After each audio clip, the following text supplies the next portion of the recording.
Okay, welcome to episode number 40 of Shockwaves. I'm one of your hosts, Rob Galluzzo. Sitting with me is Mr. Elric Kane. Hi, Rob. Podcast king of pure cinema. Oh, you're going to plug it. All right, I'll take it. Why not?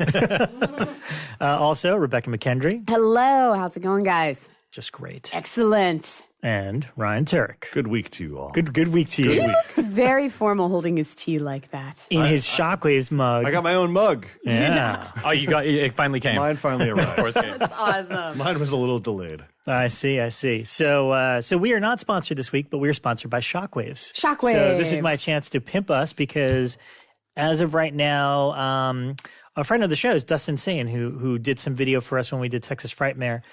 He has helped us make video versions of our episodes. So right now, episodes 1 through 3 of Shockwaves are up on YouTube.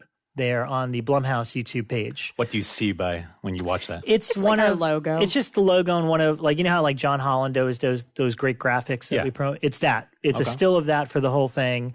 But you know what? That's the thing is you might as well, the show's available on iTunes, on Stitcher, on Google Play.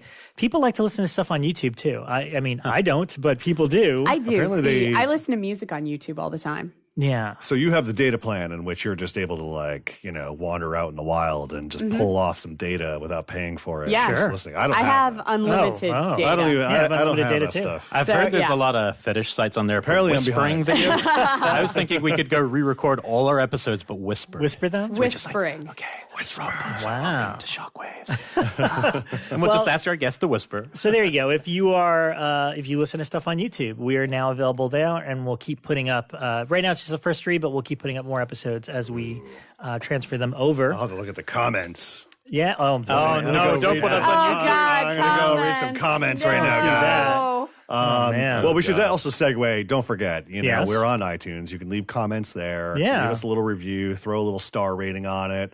And then touch base with us every once in a while on Twitter and or Facebook. And I think we should throw out a Instagram. quick fuck you to Kevin Lahane for pitting the 4 hosts against each other. Oh my God, Kevin, Shockwaves what Club. was that BS? Just so nobody That was a read great grabbers way this to week. wake up on a As Sunday Sunday morning, I get a text from Rob like, or it was from Ryan, and it just said, and then it had a screwshot of it, and I was like, oh, this is going to end Thankfully, badly. it didn't We get, got his joke. it but didn't get out of hand, and he wrote me directly and apologized, like, I removed it before anything happened. I meant it as a joke. I didn't mean people to comment. Kevin Lahane, writer of Grabbers. What if we, Grabbers versus Tremors, which is the better movie, man. Dan? let's love grabbers, guys. Come on. I think the important thing is that I could take any of you in a fight, and that's the important thing. We've already established that. Really? I did. At least on Facebook, somebody asked. All right. I was like Elric versus Ryan. And I was like Bekah. It's true. default position. It's true, guys. And Ryan, you got a shout out for us, right? Yeah, I just want to give a shout out to the Mixtape Massacre team because they sent us over a little gift box that contained I guess one of the original runs of the board game. right? Yeah, the board game. And what I'd love to do is to get us all to play. Do it live and have us like go through the game At that bar. At bar. the bar. I think we're coming this Sunday. I'm we going to have are- my kids with me. Controlled but- environment. Exactly. Yeah, no, a controlled environment would be nice. Yes, Mixtape Massacre was in its first run. Now it's in its second printing, and you can go and pick it up on March 31st. Right. The pre-orders begin then. And then they have an expansion pack coming on sometime in May.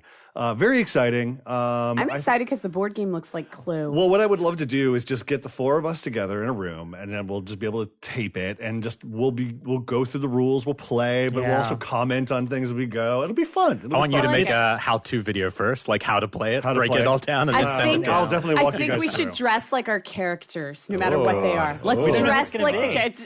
One of us is going to fight over Dream Demon guy. It's supposed to be Freddy. I'll just dress up like Carrie. I'll be the clown. I'll be dude. Carrie. You'll be Carrie. Okay. Ryan's Carrie. Or Chucky. But They're it is based a on lot real of fun. properties? No. All right, you want to explain the game really quickly? The concept of the game is you are a supernatural killer, and basically it's a small town that has come under siege by all these supernatural killers, and it's all about taking. It's like out they've the all most, descended at the same time. Yeah, they've all descended at the same time, and it's all about taking out the most victims. If you take out the most victims, you win, or you can just eliminate your other players. Yeah, okay. It's fun. It's and a lot of fun. it's not obviously it's not the actual properties, but they're just slightly to the left and right of prom what they girl are, covered in blood. You're pretty sure you know who that is. It's a blast. But that's what's fun about it is like you can pick your favorite character-esque thing and then fight one of the other ones. Now, you know how Risk can take you a day to play. What's the time frame on a game? 45 minutes to an hour. Oh. Or if you get distracted, about an hour and a half. You have a little bit of fun with it. We're going to try to organize and do a Facebook Live so you guys can see this because this is, I went over to Ryan's to play it one night and this is exactly the sort of thing that our listeners would just have a blast with. Yeah. Okay. I usually, so every much time I fun. have a game night, I pull together a bunch of records. I try to do like a little playlist of records. Mixtape Massacre actually provides you with a Spotify playlist that goes with the game. Wow. But I'll pull there was one time we played, I think maybe you were there, I don't know, Rob, or not, but it was like the Shocker soundtrack, Nightmare on Elm Street 4 soundtrack, Trick or Treat, Return of the Dead. I was there 2 weeks ago. We played right, Final Camper last Friday. Last Friday. That was it. Yeah. Last Friday's concept is you're a bunch of, everybody is a camper except for one person who is the killer. And it kind of plays much like Battleship. Yeah, it's like Battleship where the killer can move, but you don't know exactly where he is. And on every the board. third turn he pops up and everybody goes, oh my God, he's so close. It's a lot of fun. I love this resurgence and there's like horror board games. Well, I was going to say, So over great. the weekend, Mondo announced that they are partnering with someone to do a board game based on John Carpenter's The Thing. Yeah. Wow. Officially licensed, apparently. So Mondo's getting in on that game. Oh, yeah. It'll be Apparently, double it's not. everyone else charges. Yeah, the Thing won't. Oh, nice. Nice, Rob. It's a good sign for in-person community building again. Like, totally Yeah. it really is a good No, thing. Well, you this used to day have a and board age. game night at Jump Cut, which Yeah, that I was went fun. to once or Which twice. was It was great. That was a blast. That was I fun. played I popped in for a little bit. the Kreskin game, or am I saying that right? It was the ESP game somebody had Yeah, brought. that one looked cool. It was really fun. I suck at it because I just can't That's do where my it, whole but- Max Landis yeah. thing started, man. Board game night. No, I've heard really good stuff about this board game called Werewolf that Buzz talks about all the time. We played it once and it's great because it's kind of like a card game where one of you in the town is a werewolf. Oh. But what's great is with playing with Buzz is he totally curates music the way you do. He's got music cues on his phone. Oh my god! So he gets really theatrical and Bad Moon Rising or all these. He's got specific cues for when somebody gets killed, for when the werewolf's revealed and stuff like that. So that one's a lot of fun too. Well, I was Wow. going to say, spinning off what you're talking about, Elric, is that in this day and age where all these apps bring people together, Words with Friends and all that stuff, but it's so impersonal. Yeah. It's so great to get everybody together hangout, around the man. It's table, the hang hangout. out, It's the and hangout, and have fun around a board game. There's an Evil Dead board game that's coming up that I need to buy at some point, but. Yeah, it's just a good time. And there's a bunch of other ones. Who was it? I was talking to Steven Susko the other day, and he goes, my wife saw that you've been playing board games. Man, I'm so into them. I got Betrayal at House on the Hill. I got Dracula, blah, blah, blah. And I'm like, holy crap, this is great. I said, next time you're in town, you and your wife are coming over. We're going to play. Nice. Wow. Anyway, so Mixtape Massacre, guys, check it out and look for our game. That was better than any sponsor we ever gave. I Real know. sponsor, and that was unpaid. That's a beautiful thing. All right. Well, Ryan. You've seen a lot of stuff. Why don't you kick us off? Yeah, we had the 3-day weekend. I was still incredibly busy, but I tried to cram in a bunch of stuff. But let's kick off with the new horror movie release last week, A Cure for Wellness. With Dane DeHaan and Mia Goth. Directed by Gore Verbinski, who did the Ring remake and a little animated film I love called Rango. Definitely not little. It was a big production. Pirates of the Caribbean. Pirates of the Caribbean. I heard mixed reviews of Cure for Wellness. Cure for Wellness. Yeah, I went out on Saturday night and talked to a bunch of folks who had seen it, and it's definitely a mixed bag. I was immensely disappointed in it because I more than anybody would love to see. I wanted to see Gore return to the horror field. And what he came back with is a sprawling 2.5-hour, $40 million horror film in which Dane DeHaan goes to this hospital to retrieve a coworker who has been admitted there. It's like, one of those wellness spa hospitals. It's Road to Wellville, right? It's Road to horror Wellville. version. Yeah. And it just becomes this tedious, repetitive, procedural in which Dane DeHaan starts to, peel the onion, layers away and starts to uncover something dark and otherworldly. And it's got some really, really startling images and some really interesting ideas, but it's so bloated and you can't get around. You just can't get around. You start to feel how oppressive the running time is because you're like, that was a scene I don't need. That's a scene I don't need. Why is he going back to this place? Why is he going back there? And it just if you keeps cut going an hour on. out, would that actually improve it, or would it still be missing? I think it would improve it, but you still. Now I'm kind of on the fence, leaning towards the negative on how the story concluded. Right. I know some people who have seen it and gone, "That was fantastic. That was a lot of fun and really weird," and I just couldn't get into it. Yeah. So, anyways, it's a really. I mean, it's very weird that the movie got greenlit, but it's Gore Verbinski, so he gets the $40 million price tag to play in whatever sandbox he wants. And apparently, no one was there to tell him, hey, maybe you should pare it back. Well, and the running time's what kept me out. I even in the lot of negative people have reviews, that, I think I might have still tried because it looked so cool. Yeah. But when I heard negative reviews and 2.5 hours, I was like, oh shit, man, come on. Even still on VOD, 2.5 hours. I mean, that's like a huge chunk of It's my like two day. movies. It's You tough. watch two movies. It's really tough. How did it do? It didn't do well, no. Man. It didn't do well. But it was interesting seeing it with an audience. There's some really good cringe-worthy moments. There's a couple moments in which there's some bodily harm and whatnot, and genuine moments of horror and some really, really abstract, cool imagery. And the audience seemed to be rolling with those. But afterwards, we just kind of all politely got up and walked out. Have you heard him talk about it? I know Clark interviewed him. I'm just curious what he says I about have it. not. I have not tuned into Clark Wolf over at Collider Nightmares. Did a big interview with Gore Verbinski, but I have to tune into that. I'm just curious, like what his take on that story is now. Yeah, very interesting. All right. Well, I picked up a title from Twilight Time that I've been meaning to watch for a while now called Pretty Poison. Anthony Perkins. I saw this a long time ago because obviously I'm a big Psycho fan. I love Anthony Perkins and I kind of went through a lot of his films. So I didn't remember much about this, but it was fun watching the new Blu-ray that Twilight Time did. And it's a fascinating story. Perkins is pretty much a guy that is just getting out of... I don't want to call it jail, maybe like juvie hall. He did something terrible in his youth, and now he's kind of getting out, and they've set him up with a job and this and that. And he immediately falls in love and smitten by this young girl, this blonde, this beautiful. Weld. Yeah, Tuesday Weld, who looks amazing in the movie. Yeah. And so his way of getting her attention is to pretend to be a secret agent. It's actually kind of funny and quirky. Yeah, it's got weird comedy. He just will run up next to her and be like, listen, they're after me and they're watching me. So, I need you to meet me at this spot to help me. And she gets wrapped up in the whole thing. And kind of by creating this facade, he may awaken something absolutely horrific in this young girl and find out that she's far worse than he is imagining her to be. So I thought it was really fascinating, especially because, Perkins' association with Psycho and Norman Bates, and this is such a totally different character. But also, I watched this with new eyes because when I did the Psycho Legacy documentary back in 2010, and I got an hour-long panel with Anthony Perkins from like a Fango show that I included as the entire, in its entirety as a bonus feature. And what's fun about it is he's normally he was like very serious and stoic in interviews, but this Fango show, this is the one and only time I've seen him be so affable and funny and like goofy and kind of like laughing about everything. But he talks about his entire career. And there was one part where a fan asks him about Pretty Poison. And he actually says that the director, Noel Black, he's like, oh, that's an interesting movie because he's like, I really saw the character as one thing and I really wanted to do it one way. And Noel Black insisted I was wrong. So I never agreed with him.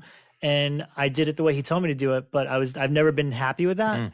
And he's like, but you know what? If I did it the way I did, it might not be your favorite movie of mine. Like the way he was talking to the fan, he's like, maybe I was wrong because if it's your favorite movie and your favorite performance of mine, I just did what the director told me. So I kind of watched it with kind of the context of, all right, here's Perkins literally playing a character. He doesn't want to play it this way at all.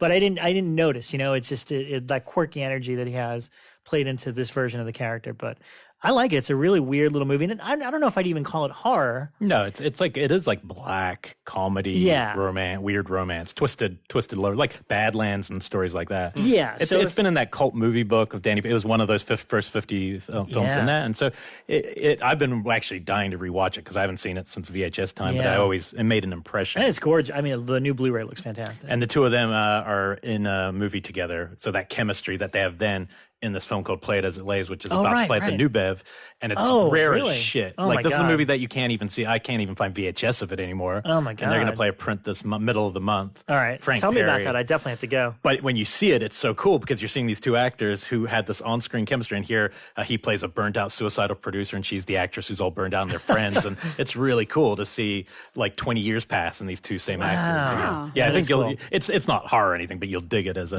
but I connection, you know. Yeah. What about you, Elric? I saw a couple things. One I've been meaning to see forever. My friend who has poetry in his eyes. Mr. Joe Spinell. Oh, Joe Spinell. I have never seen this movie, the last horror film. Oh, my God. So I have this great story to tell you. We would have been on the level to talk about it. I started watching it because I was like, I almost stopped. I was on the.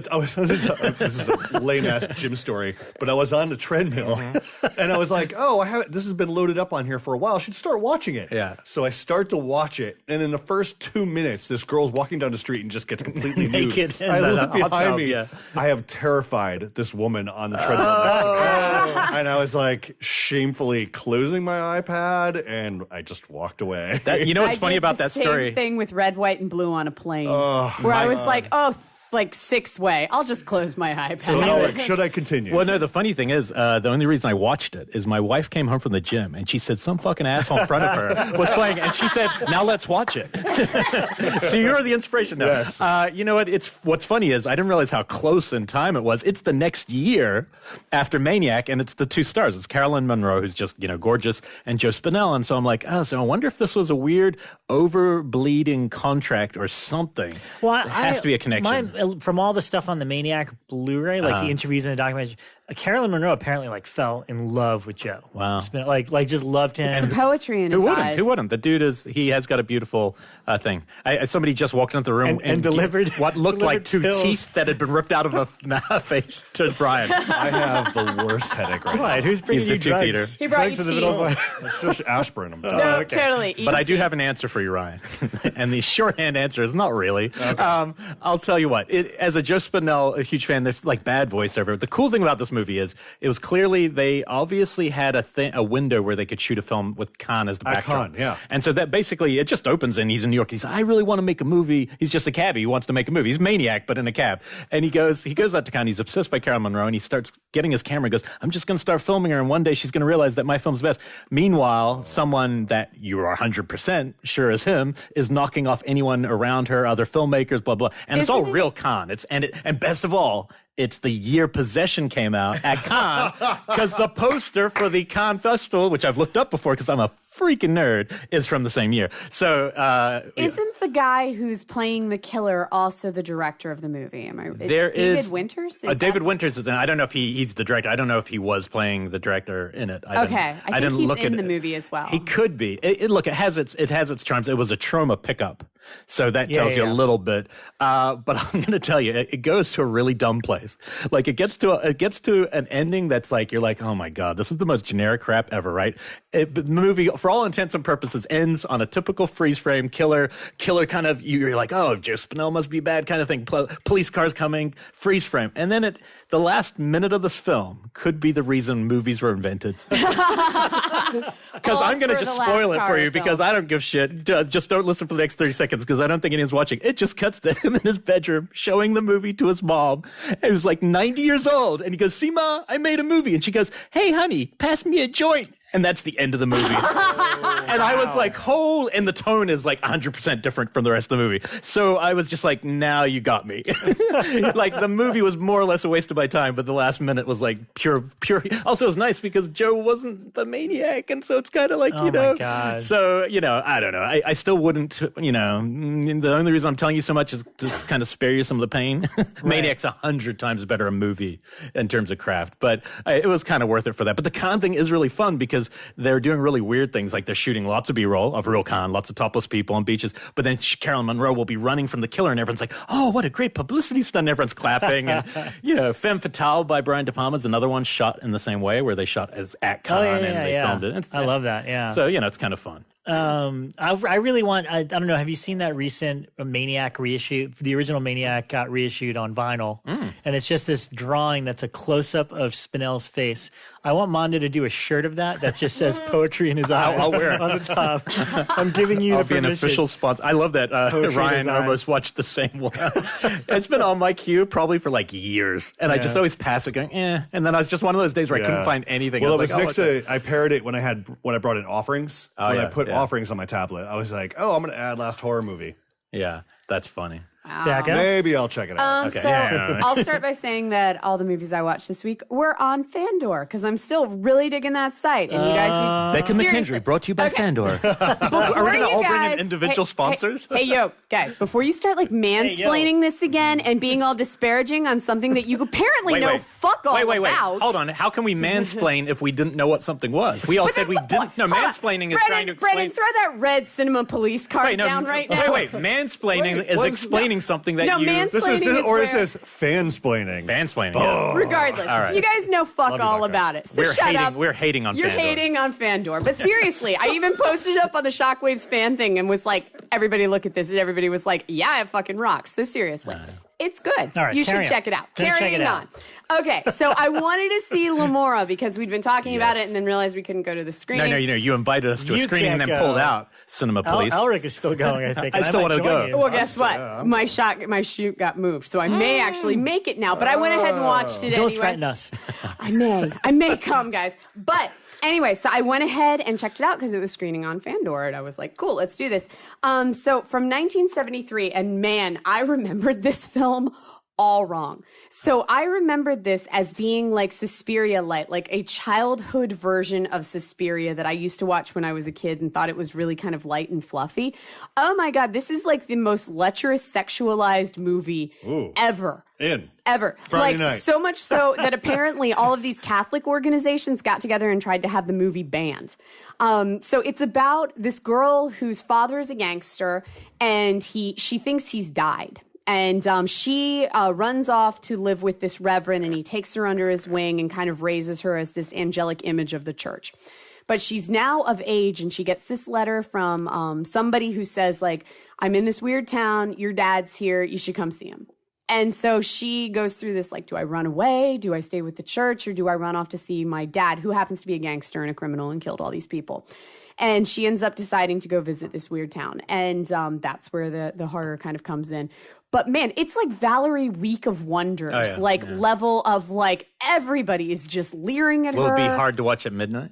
Is it really slow? It's a little slow, I will say. That is my follow-up. Yeah. My next question is, tell me more about this Fandor. God, I hate you guys.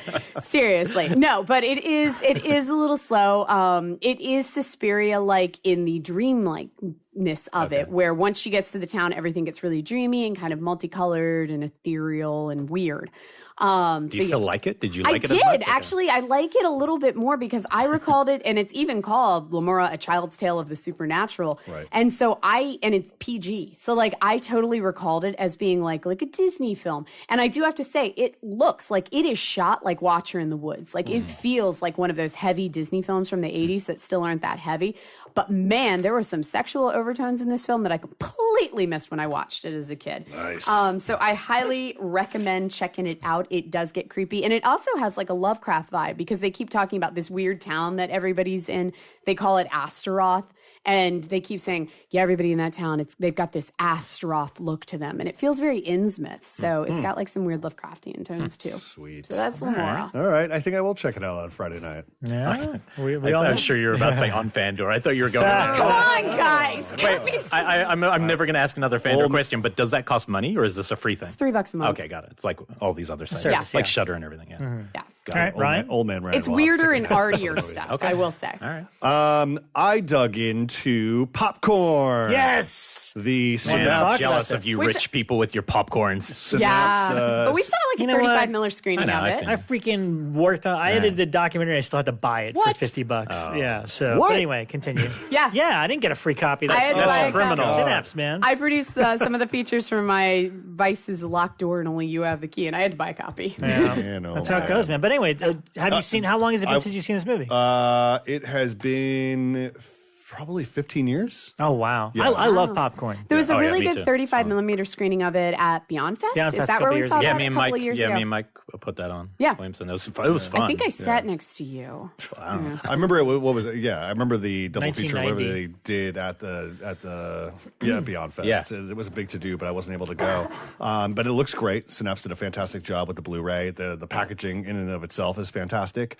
It's a absolutely charming movie. Yeah. It is so steeped in rich, fun nostalgia, maybe to a fault. Because I completely forgot that the films within the films that the crowd is watching, just to back up, the movie is about all these film students who put on a horror movie marathon at an old revival house In Jamaica. In Jamaica. Not technically. they but- wanted That shooting is what at I that, yeah. loved. I loved how the Jamaica thing, like they shot there So because it was random. cheap, but that's supposed to be, what is it, California? It's supposed to be just middle America. Yeah. But yet the Jamaica vibe, like it's I in the know, music, I it's in the, know. it just keeps seeping It's through. so weird. It's so weird. But they put on this movie marathon to raise money for their film club, and Very hopefully, William Castle style. where very they William do a lot Castle of the props style. and- They have yeah. a giant like mosquito and all this other kind of stuff.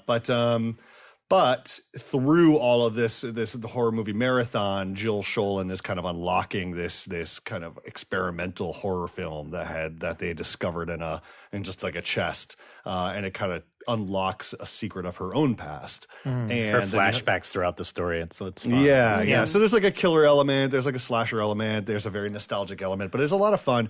But I was going to say, all of the kind of films within films, they take over the movie at a certain point, and you're kind of like, okay, move on. This is cute. But when it gets right back on track, and it's just about this killer taking this film students out one by one, it's a blast. Have you watched the doc yet? I watched the doc. Oh, The okay, doc because I was is going to say fantastic. that explains everything. The doc explains everything from shooting in Jamaica to the recasting of, Jill Schoelen took Schoelen, over yeah. for somebody else, to Bob Clark's involvement, to the movies within the movies were technically what got the movie started. Ormsby did. Ormsby, yeah. I would imagine, like, all right, well, that's the only footage we got from him, so we better use it all. And do you guys know And then who the the best direct- friend of the director is? I might have told you this before. Oh, no, you did, but well, go ahead. Oh, okay. It's the only reason I know is Jeff Combs once said to me, "Did you know that the director of Popcorn is my best friend from high school?" And I said, "What?" And he goes, "Yeah, we're best friends. We're in drama together." The at guy high from school." Porky's. Yeah, from Porky's. They were best friends in high yeah. school. I love that idea of him and the guy who Jeffrey did Combs Popcorn. and guy from Like, that's a good Porky's. story.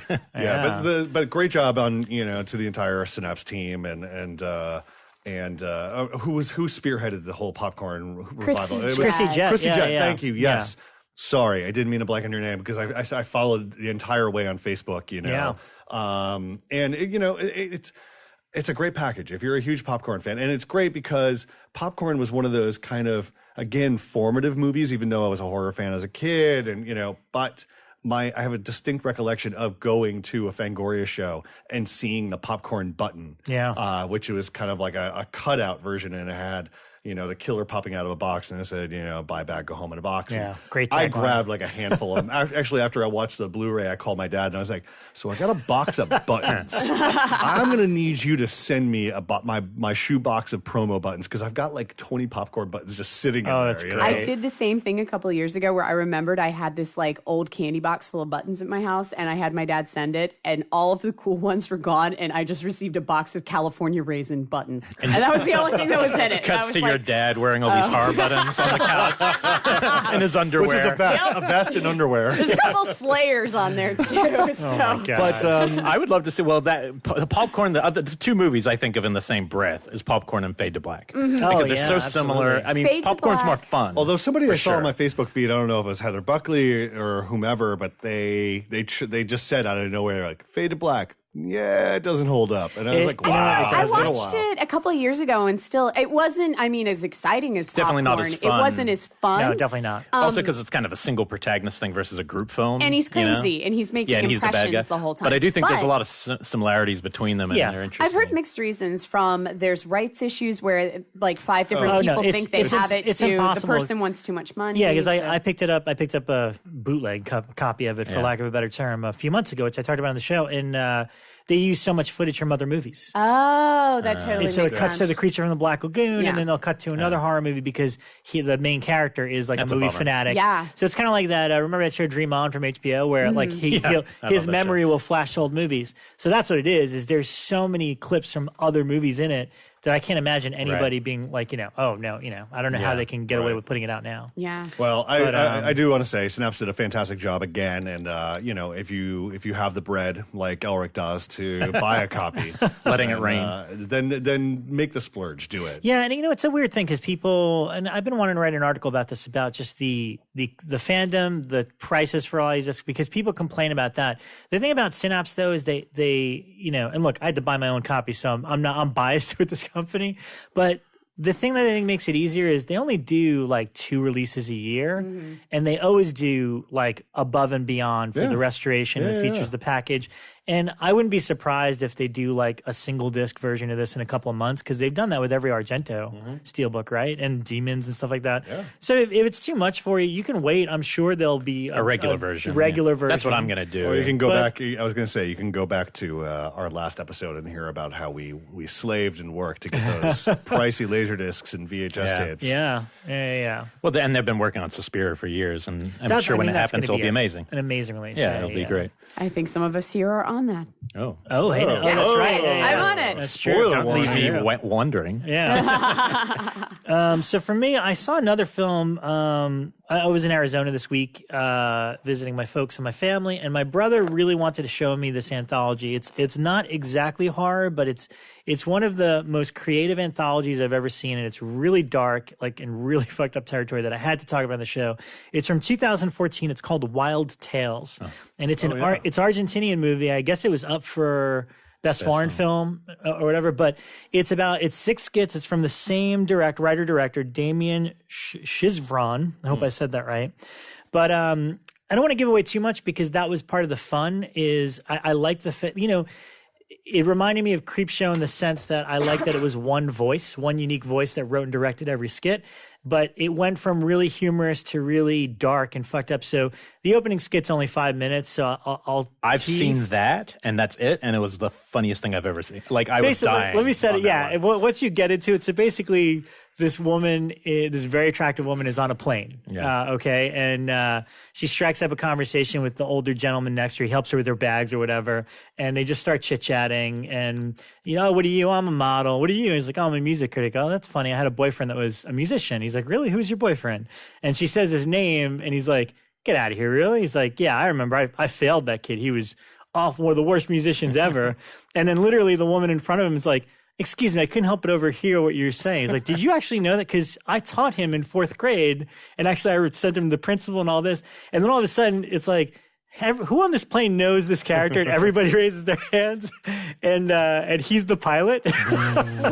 So it's like this bizarre, almost Tales from the Crypt, that the dark humor of it. Yeah. But then there's other skits, like there's one, I think it's the 2nd or 3rd, where it's like this little tiny restaurant that nobody's in, and this guy comes in to sit down. He's kind of like a gangster turned politician, and the young woman that's helping him reacts and goes to the kitchen and tells the cook, this guy, I forgot the specifics, but this is the guy that hit on my mom.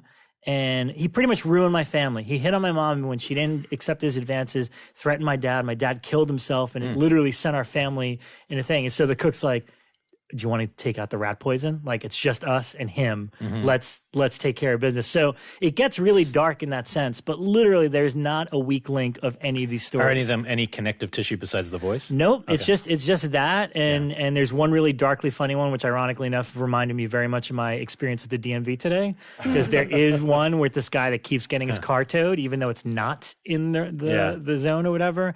And then another, I mean, one that was just unbelievable is the young kid of a very wealthy couple comes home because he had just committed a hit and run and ended up killing a pregnant woman. And then it becomes this whole thing like, all right, who can we blame it on? How can we cover up the crime? It's because he's young, he didn't know what he was doing, yada yada. So it starts to spiral out of control, like the greed to how far people will go to cover up this crime. I wasn't expecting much because my brother and I don't have the same taste at all, but I was blown away. I've never heard a bad thing. I've always heard I had the screener on my table. It's one of those ones I just haven't got to, but I had seen the first 5 minutes. Put it to the top of your list. Okay. There's a road rage segment where a guy like curses a guy out and then he breaks down, and then the only person else on the road is the guy that he cursed out, and it's like the things these guys do to each other. Oh, cool. It's very cheap thrills, like where it's like, sounds good. Yeah, it's really excellent. I strongly recommend it. Wow. I saw her on Shudder, one of the Shudder exclusives that a lot of people had written to me to say, including Ryan, I think, when it came up. Shrews Nest, I finally saw it, and I really liked it. Excellent. Yeah, really cool film. I didn't realize Alex de Iglesia was the producer, so it had some Spanish cachet. So good. It's a period piece, 1950s, chamber piece. Yep. It's a psychodrama. It's all set basically in the room, in this apartment. I would describe it, if really quickly, you would just say Repulsion by Almodovar. Yep. Oh, wow. You're done. That's all you need to know. Go watch the movie. It's really cool. It's two sisters who basically, the mother died in more or less, what you are told in childbirth. When these two sisters are raised, you're pretty sure there's abuse happening to the oldest daughter, shielding the younger one, her younger sister, as they grow up, and she's probably taking the brunt from the father, and probably it's sexual, and you don't get these confirmed till later, of course, what's going on. But the buildup of it gets really into it pretty quick, because she's grown into becoming an agoraphobic, basically, and she won't step outside her apartment. Her younger sister gets to go out and live kind of a normal life. And reports back. Yeah. She's trying to limit her growth, and she's become 18. She doesn't want her to leave the nest, literally the nest. And then a kind of an act of God, a man has an accident, and she takes him inside to look after him, and then she starts having feelings for him, and everything starts to get complicated, and then bloodshed ensues. And there's things get quite wild, and it's quite a slow burn, and lots of turns. But the cool thing about it, there's slow burn, and then there's a movie that's kind of feels like it's not so much about the slow burn, because you really like watching the characters. They're really well performed. It's really, it's a nice stylized little piece, and I think people would enjoy this one if that's their kind of thing. Cool. I enjoyed it a lot. Yeah. All right, add it to my list. Wow. Bekah? So, also on Fandor from 1990, and I will say this was not actually my choice. If I was going through, this would not have been the first one I picked. But Dave was like, I remember this movie called Shock to the System, and it was hilarious, and you have to watch it. So I was like, okay, fine, we'll watch it. It was a horror comedy. I'll say it would be a horror film if the kills actually occurred on screen. All of the kills are set up so that you don't necessarily see them, so you avoid all of it. So I'll say it plays more like a thriller, but it's got kind of weird magical elements too, so it definitely crosses over. So I will call it a dark horror comedy. Michael Caine plays this guy who works at this very sold. That's it. That's he all plays a guy. Michael Caine plays a guy who works at this very 1980s marketing company. And he gets passed over for a promotion, and his wife is kind of a bitch, and he's got all these horrible things going on in his life, but he accidentally kills someone on a subway platform one night and realizes that he's gotten away with it. Oh. And then he starts thinking that he's magical, he starts comparing himself to Merlin, and realizes that he thinks he can kill people and not get caught. So pretty much. Wait, does Merlin do that? No, I know. And that's one of the weird things is he makes all these magical, I'm a wizard, I'm Merlin references, and they don't work. It would be better if he was just dude, I didn't get caught. I'm fucking killing everybody who's pissing me off today. And he does. So he literally starts going through his life, and people who cross him or have problems with, he kills them.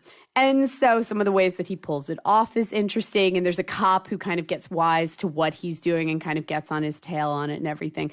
The hardest thing, and it is a horror comedy, like there's some parts that were quite funny. The part that I had a problem with was it's very 1980s mentality where he's climbing the ladder by killing people. He's like, taking over the company, secret of my success style, and things like that. And so you're supposed to be cheering for him the whole time as he's like climbing the corporate ladder through murder and things like that. But the whole time I'm like, he's an asshole. Why are we cheering for this guy? He's just an asshole. Right. And some of the things that people do It's Michael Caine. I know. And some of the things that people do to wrong him are kind of just hilariously petty. But whatever, he's climbing the corporate ladder. So, it's worth checking out for kind of a retro vibe. If only to hear him say, "My name's Merlin." Merlin the magician. He does say that a couple of times. Oh my God. It's got Elizabeth McGovern in it, who Dave was immediately like, "Oh, I love her. She's beautiful." I vaguely remember this from cable. I remember the cover, but I have no idea what describing this plot. I vaguely remember. Yeah. The writer, So weird. interesting. The writer went on to do the One Missed Call remake. Yes, yes, he did. He wrote that. Yeah. And there was something else he wrote. Hold on. Whoa. Oh, White of the Eye. White of what? the Eye. Yeah. Oh, no. Where's Totally. Jackson Stewart? Call him in by Skype so we can talk about it. And Don't Say a Word was also his. It's funny because this is a movie that you identify by the VHS box cover. Yeah, the cover's It's familiar. basically Michael Caine looking through a pair, some blinders, and there's somebody standing behind him. And I remember seeing that over and over. I just did not remember the title. And it definitely, like everything that I read and all the marketing that I looked at, because I was like, why have I never heard of this? It makes it feel like a crime drama. And it's not, because you know who's doing the crimes from like the very freaking beginning in the first 5 seconds of the movie. So it's not a crime drama. It's definitely more of like a dark horror comedy. But I mean, the way that I can't call it a full horror movie because the way that it's set up, it's like I'll position this thing here and this thing here. And through Rube Goldberg effect, when he walks into the room, it will blow up. So you don't actually see carnage. All that matters is on the VHS shelf back in the day. Where was it? Do you remember? I don't. I think it was under Thriller. I think it's probably under Thriller. Makes sense. Thriller, That cover looks like a thriller. Dramatic thriller. That's what I remember where. So if you're looking for like a good 80s kind of throwback, because it's got that good 80s thriller thing to it, and it's also got that climbing the corporate ladder in New York City. Plus there was one point where Elizabeth McGovern walked out with these 80 earrings on, and I swear she was wearing pen caps. They looked like big pen caps hanging off her ears. Yeah, I'm intrigued now. Just the Merlin stuff is so weird. Yes. I'm like, what? Yes. Yeah, it's this weird vibe where he keeps talking, and he'll just mention it to people. He'll be like, yeah, I'm Merlin, I'm magical. And you're like, what? Michael Caine's career is so weird because he had a period where he's this amazing actor, and then he had this weird period 80s to early 90s where he was almost unhireable. Yeah. He was in everything and no one respected him anymore. And then suddenly, when he was old, he suddenly had all this cachet and respectability because of Nolan and people like that. So but I've always loved him. I mean, what a character, you know? Yeah, for sure. Ryan? There was one night I was just kind of bored and I just tossed in Demon Knight because sometimes that's what you just have to do. Heck yeah, you did. And I hadn't seen Demon Knight. I mean, I put it on in the background for background noise and whatnot, but this time I actually just sat down and watched it. And this movie is so good. It is one of the best horror films of the 90s. It really is. It is. I'd say definitely one of the most fun by far. Oh, absolutely. Of the last couple decades. Yeah. It's so soundtrack. The soundtrack is good. Amazing. The soundtrack is good. It's just so efficient in its storytelling. Right off the bat, it's a story that needs to be a feature-length story. It's not a story that is you start to kind of feel, oh, this would just be a best, a really good Tales from the Crypt 30-minute story. This is a story that needs to be seen on the big screen in a feature-length format. It's got a great ensemble. It's got a great concept. It's got great mythology. Billy Zane's fantastic. The effects are great. I love Sadler as a good guy because at that point we had really seen him play bad guys. So it was a nice twist because you didn't know who to trust. He's so good in it. What else? I mean, Ernie Dickerson directed the shit out of this movie. It looks fantastic, and it's funny watching some of the flashbacks of Christ on the cross and all these people being crucified. While you get into the backstory of this kind of mythological key that Billy Zane's character is after, and I looked at it and I was like, I bet Ken Russell was a big inspiration in this stuff. Oh my God, it feels totally Lair of the White Worm, doesn't it? Yeah, very much. And a little bit of it's just because it feels so shot on a stage, much like kind of what Schrader did with a little bit of Cat People stuff. But it just felt like very Ken Russell. And it's just a blast. The movie's just pure fun. And it was just such a great kickoff to the Tales from the Crypt feature film line. And then it just went, one movie. Screech, Bordello of Blood, which I have a kind of a soft spot for. I was going to say, I it kind of like Bordello of Blood. And honestly, Ritual has some moments to it. Although I couldn't bring myself to do that. I've never done Ritual. Tim Curry is in it, and he's a little, I'll say, miscast in it. Like, he's supposed to be playing like the sinister dude, but it's like, you know that from the start, and it's Tim Curry. So of course, it's definitely the clunkier of the three, but there's moments in it where you're like, hey, I'm kind of into this. And, it's a fascinating little voodoo tale. Yeah. Are the rights to the feature films the same as the rights to the television? I believe so. I would assume it's all under one It's all under- package, yeah. Because it was the producers that were involved were, Same people. Who all were the same people. Is that, by the way, because I was traveling all week, I'm confused. Is that still on? Because there was like a fake trailer and then an official trailer. I that came have out this no week, and idea. I For the don't know TV what- show? Yeah, and I have no idea what any of these are. There's, it originated. I saw something on Bloody Disgusting, and it's not even. It was just all pure conjecture. It was just, is this the thing? And from my understanding, no, it's not. And But I then heard a number. Birth Movies Death posted like what looked like a more legit trailer teaser.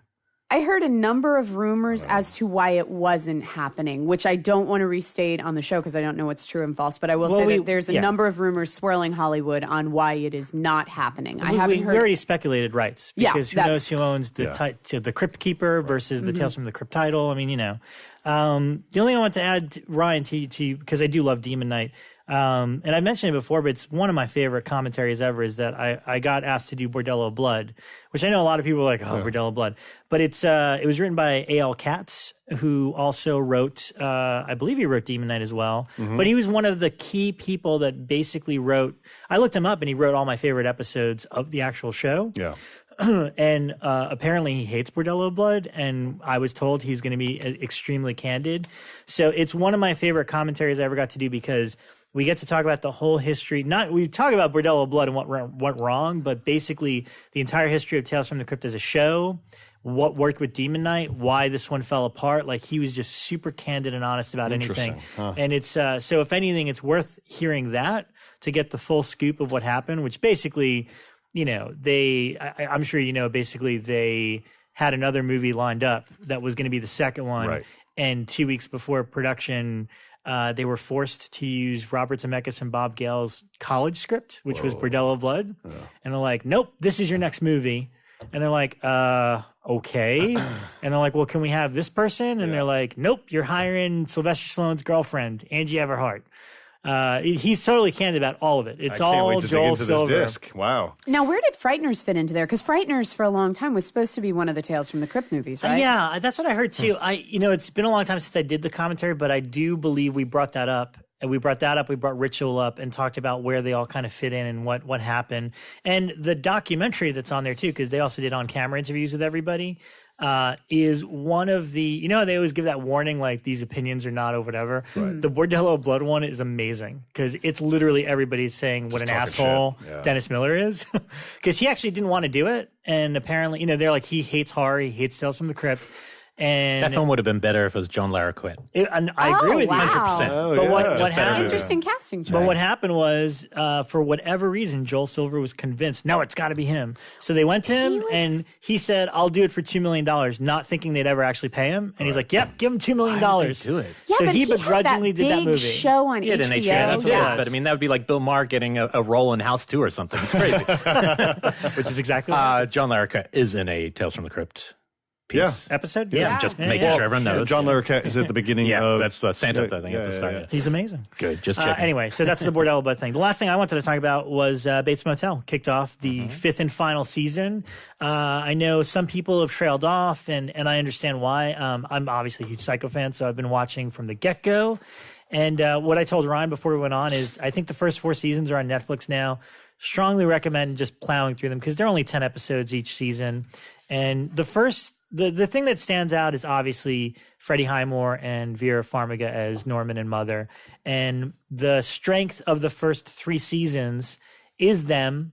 And, of course, they try to deviate occasionally to fill in more story. They're trying to do kind of like a Twin Peaks sort of thing. But anytime they focus on them, that's when the show is its strongest. And season 4, which just popped up on Netflix, is, in my opinion, a flawless victory because they cut all that shit out. And it's literally kind of the, when you get to the main story that you have to tell, that's when your show gets at its best. So season 4 is all about Norman, Mother, him getting institutionalized, and the inevitable happening. And now season 5 just kicked off. It's only been 1 episode, and I thought it was great. It was because now we're in Psycho territory, but getting 4 years worth of context and knowing all these characters, and it's a little bit of a different dynamic between Norman and Mother that we're seeing in this version. Vera is obviously a big part of the show, and I really like what they're hinting out. Like, they've already dropped all the seeds for things that we know from Psycho. Like, there's a woman that she's the wife of Sam Loomis, who owns the hardware store in town. And they show kind of like a quick reel of what's coming in the season. And so Norman's kind of peeping her out, and Mother's like, it's like, she looks a lot like me. Are you going to be one of those guys? Like, obviously teasing him that he's got a crush on this woman that runs the hardware store. Wow. And we've sort of met Marion Crane already, but it's kind of in the background. It's really fascinating, and I'm so curious what they're going to do with it. The biggest wrench in it is the Romero character. Obviously Romero, the sheriff, but also his brother. He's got to come back into the story at some point. So it's interesting because we're in uncharted territory. And this is the Psycho remake that I've been waiting for. That's kind of exciting. They got the right actor. Do you think they'll mess with it a bit and have fun? Absolutely. That's what already from the first episode, we're going to get a whole season of it, and it doesn't look like they're going to pull the rug out from everything we know about Psycho already, and that's exciting to me. It's really cool, and I've already seen teasers of him dressed as her, and it's awesome. Wow. Yeah, I stalled out. What was it, Rob? Like season 3, season 4? I think it was around season 3 when I started rewatching episodes that I already saw, and I was like, hold on, I've seen this already. And it was just because I was starting to emotionally check out. Yeah. TV's really tricky for me. Like, I can get hooked right away. And if I'm 3 episodes in and I'm hooked, I'm there for the whole season. But that was also one of those shows that had like 40% or 50% is really interesting because it's a character study, and 50% is bullshit. Yeah. Well, like the bullshit stuff with the drug dealing in the town, you're like, who cares? Which I think was a big part of season 2. Yeah. Season 3, I did the same thing where I went back and started rewatching it. I was like, and realized I'd already seen forgettable. it. I totally forgot that season. But I vow to catch up. I'll do a episode 1 rewatch and binge and go through. Or just start at season 4 probably. There's so much I've forgotten about the show. Yeah, it'd be good. It'd be good to know clean slate. the key beats and the key characters, because then once 4, like literally from the first episode of 4 on, it's just fantastic. Yeah, and I think the rewards of going back to 1 is watching Vera. She's so good. She's great. She's so good. I vowed to jump in at this season. Because the TV police can't get me. There's no TV police. But I've seen probably the first 3. And TV police, make that. Well, if you've seen the first 3, then start 4. Yeah, but I just kind of want to keep up to date. I want to watch the Psycho. Trust me, 4 is a very satisfying lead up to it. Okay. And it's so different from what they did in the movies that you're like, oh, how many episodes per season? 10. Okay. It's quick. You can do it. I believe in you. Less drugs, more incest. I like the incest stuff. That was good. Yes. Good. And it was creepy incest. Before you ask, it was creepy incest. It was creepy incest, very creepy. Not the non-creepy incest. That was the genre. I saw a brand spanking, sparkly new movie that was on the demand. It's on the demand. It's called Don't Knock Twice. By Cara Dog James. I want to hear about this. This is a movie that flirts so hard with being good. It flirts. It's like the direction's sweet. The cinematography's good. A really assured direction. Good and actors. Look. The first half, you're like, ooh, the monster looks really good. I mean, he looks very much like Lights Out Monster, but it still looks cool. There's actually some genuinely couple moments where I was like, ooh, that's a really cool effect.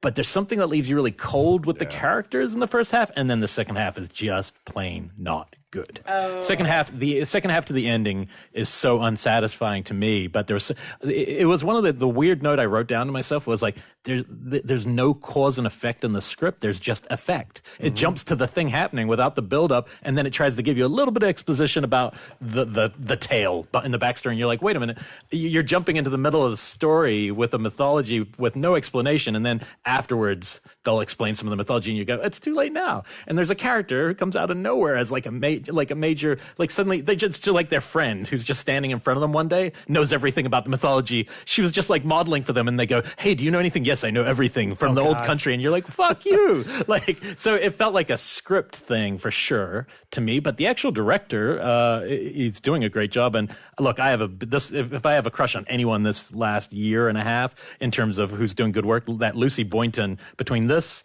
February and Sing Street. This less so because she's kind of playing more of a adolescent high school kind of punk. But Sing Street and Blackcoat's Daughters / February, she's really great. So it's kind of fun to watch her in this. It's shot in Wales. The other one I'd kind of compare it to, and this is one that me and Ryan did agree on last year, but not in our top 10s, either of us, but we both kind of said Other Side of the Door was kind of underrated. Yeah. I liked The Other Side of the Door. It's like it's got this. I think this is like a weaker version of that, where it isn't as successful, but it has a similar build up. I just think The Other Side of the Door had a lot more of an emotional resonance to it. You know, totally agree. But it's interesting. I wouldn't say this is as bad as the rating it's getting necessarily. Maybe it is. What's the rating it's getting? I think it's getting like 36 or 40%. It probably, because the second half, it probably deserves that. But the build up was interesting. I was like, okay, cool. I didn't feel like it was a waste of my time. But hey, there you go. Wow. All right. And there's a clue to the creature looking like the Lights Out creature that we'll get to later in today's show. Like in 5 minutes? Bekah, what you got? In 5 minutes. I love Riverdale.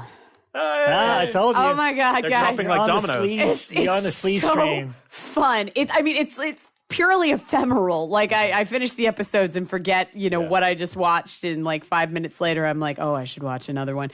It's so sleazy, soap opera, but at the same time, I am just freaking hooked. I love it.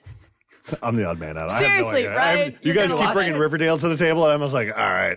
Seriously, no, it is. It's exactly what they said. It is Twin Peaks mixed with 90210 and a little bit more sleaze. And it's set in Archie World. All right. But it's really smart about how it's set in Archie World. Like, Miss Grundy's hot. Look. And, yeah. You guys can have your Riverdale. I'll keep my Scream Queens. Okay. I'm telling that's you. a fair trade. Riverdale. I will say the last one of Riverdale, like the most recent, whatever that was the first one where I started wondering towards the end, going, is the spell about to come off for me? Because there was this very CW vibe that was creeping at the very end of it. That I was like, uh-oh, is this? I think it was like the mom hanging out with bikers. And then there was Skeet Ulrich. Was the freaking... Oh, I haven't seen that yet. Skeet Ulrich's in the show. Really? Yeah, and he looks all tough. And I was like, nah. Well, I couldn't believe that Shelley from Twin Peaks plays the mom in the show. Yeah. We were Mad watching Genomic, it, baby. and I was like, I recognize her. So I'm like immediately Googling on my phone, and I'm like, holy frick, it's Shelley. Oh, yeah. Yeah, you got to watch Yeah. The Temp with James Spader to see some of that action. I was going to mention one more movie, but I just want to throw a shout out to Legion, which is on FX. Yeah, I watched the pilot. I haven't seen it yet. It's pretty great. What? It is awesome. With Dan Stevens. Dan Stevens. And technically, it's in the X-Men universe. It is in the technically. yeah. It's I in thought he was Havoc for some reason. No, he's in the movies. Exactly. And Legion- Aubrey Plaza's in it too, right? Aubrey Yeah, I love her. Plaza, Rachel Keller. 70 minutes. It's on iTunes for free. If you have Hulu, you can check it out there. It's set in the X-Men universe. The Legion is basically the spawn of Professor X and this woman that he pulled out of, I think she was in a coma or something like that. And then somewhere along the way, there was like kind of some weird love affair with Magneto. Anyways, all bullshit. I don't care. Moving on. Incest? No, creepy incest. Oh. But Legion is about Dan Stevens, who has been, in this mental ward for the longest time. Aubrey Plaza's in there. Rachel Keller is another new patient that he falls in love with. But basically, he's got like, he's just schizophrenic. He's nuts. But he's also got Professor X abilities. So combining those two things kind of fucks things up.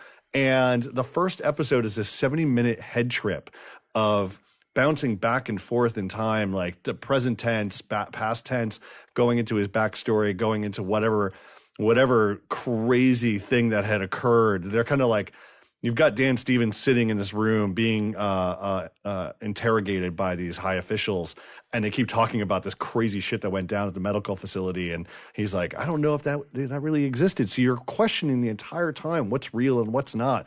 Who is he actually talking to? Are they real? Are they not? It all is made clear by the very end, but visually incredibly stunning. Noah Hawley created the show. And Fargo. He came from so Fargo good, and Bones and all that stuff. But really impressive show, lured me in right away. The kind of superhero angle actually keeps me looking at it at arm's length because I don't want to get too invested in a superhero show. I feel like superhero shows just in general don't work for me. I like to see them on a big screen with the epic kind of nature. But if it starts leaning into that too heavily, much like the DC shows on the CW, I might bow out. But if they maintain the weird head trippiness drama that the first episode had, I'm all in. I don't think that show creator would be capable of doing a DC type. He strikes me as if you first see the first episode of Legion, it leans in a little bit to it. Okay. I have to watch the second episode, which debuted last week. But I'm just hoping they just maintain this kind of like horrific. It kind of veers into horror territory every once in a while. It's definitely on the bubble. And Aubrey Plaza, I had no idea she was in it. I love Aubrey Plaza so much. Me too. And she's fantastic. She's fantastic. But check it out. It's on. So has there been a second episode yet? Yeah, the second one aired. Last week. I've only seen the first one too, and I had a tough time following it. It's pretty trippy and It weird. is, yeah. So I still don't 100% get it, but I know I like it because stylistically it's really impressive. It's like really like a theatrical feature. And a lot of the effects the music is amazing. The soundtrack. The music is so dope. Every cue they pick is perfect. Yeah. And Dan Stevens, I mean, he is the real deal. Yeah, he's awesome. Imagine him And from also- The Guest, but without any muscles. Yeah. He's just wow. like really, he looks awkward and different. Yeah. But it's him, and you're like, Definitely this a guy's amazing. metamorphosis, and apparently the effects, a big chunk of the effects are practical. Yeah, Like the there's some creator impressive stuff. insisted on practical effects. Obviously, there's some stuff that they couldn't pull off without CGI, but it's really, really. And now you'll be able to see Dan Stevens as Beast and Beauty and the Beast. You see these trailers and you're like, holy shit, that's Dan Stevens. what? No, it's not. He's What? CG'd. It is him. In Yeah, Beauty he's and the Dan Beast. Stevens is Yes. the Beast He's in Beauty and Beast the Beast. in the new Beauty and the Beast. Oh my That gosh. was huge when he got cast. I was like, holy shit, it's the guy from The Guest. So anyway, something to look forward Crazy! to. I had no idea. Yeah, it's a big role. All right. Well, we have a guest coming up, so we should. We'll be back like Shazam. And wow. That deal just fell through for them. Somebody listens and canceled that.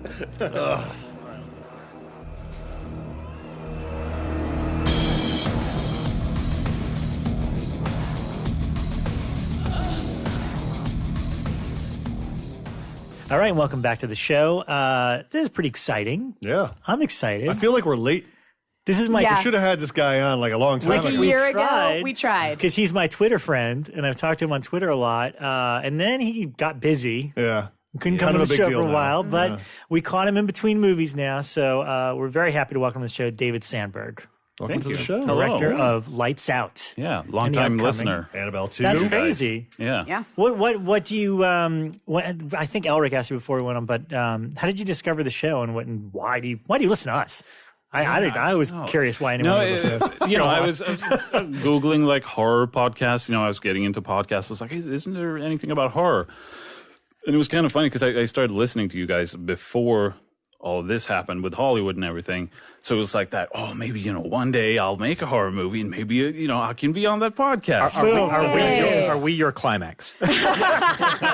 This is your lifetime achievement This award. is it right now. It was kind of funny because it was like, yeah, maybe that could happen. And then right after I made the movie, it's like, it's actually real. Then I see on Twitter, like, yeah, no more killer POV. So I was like, God damn it. And the same thing with like, I started reading Fangoria back in like 92 when I was like 11. It's like, yeah, maybe one day. And God damn it. That's Well, all right. We're you gonna never know. make the best We of it came now. back, so maybe Yeah, they we will. came back. Yeah. Anything's possible. There's stuff in Nothing the ever works. dies in the horror genre. Yeah. As we all know. But you've got an amazing story that I can't wait to delve into, and one of the top we're going to hit a topic at later in this episode where we're going to talk about kind of the art of the short film, like what makes them work, why do people get into them, what's the successful ones, what aren't, like how to make a horror short that gets attention. But let's go back to the beginning. I mean, were you always a genre fan, and what was your introduction into this? I don't remember what the introduction was, but yeah, I started. Yeah, like I know I bought my first Fangoria in 92, so I was 11. So maybe around 10, 11 it started. Just started renting horror movies. And back then it was, I loved Nightmare on Elm Street and Chucky, the sort of wisecracking early 90s horror movies. Do you remember your first Fangoria cover? What was that one image that stood out to you? One of the first ones was from Army of Darkness. One of the Deadite soldiers. Yeah. No, I think it was one of the witch with the big mouth. Yes. Okay. Yeah, I think That's that awesome. was the first one. And I mean, were your parents also into movies or horror movies, or were these things you were watching with your friends, kind of sneaking in? Or? I think it started pretty much alone. Like I went to the video store and they actually had a note there from my mom, like, yeah, David is allowed to rent like R-rated movies. Now, where was your childhood at? This is in Sweden, Jönköping, small town. And back then, censorship was still a thing in Sweden. So these were all cut movies. Oh, wow. Yeah. So, I mean, they cut even movies like RoboCop.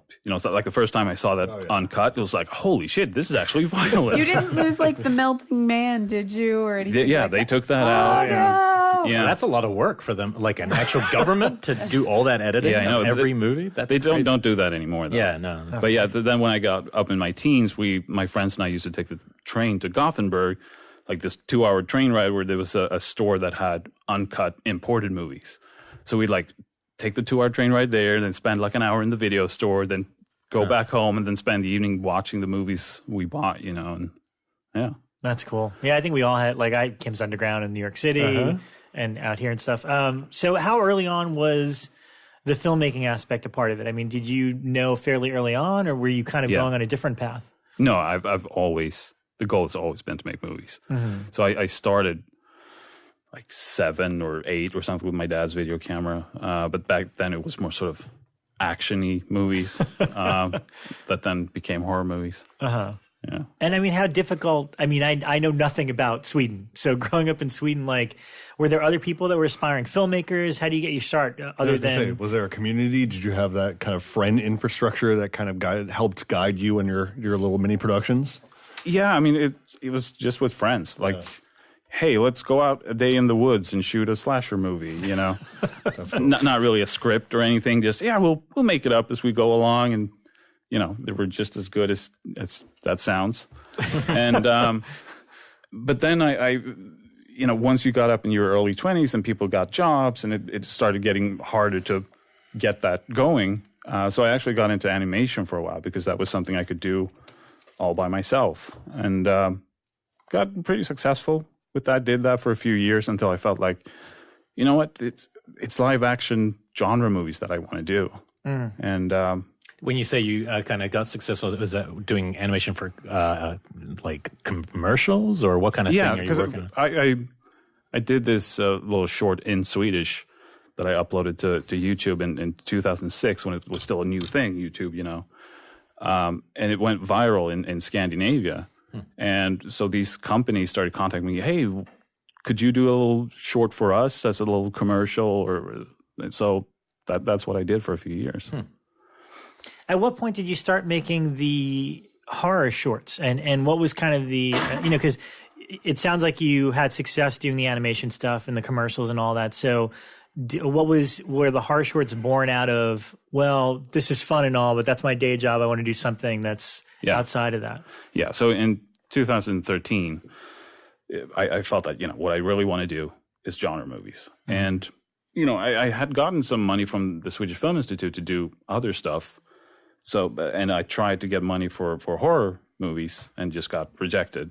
They weren't interested in that. I didn't know in New Zealand you have to have some sort of cultural significance to be funded. Does it have to be culturally relevant? That's why ours are. Yeah, I mean, because it's taxpayer money, they want it to be sort of, it becomes a lot of movies about immigrants and alcoholism and divorce, and as opposed to saying that we'll make money back.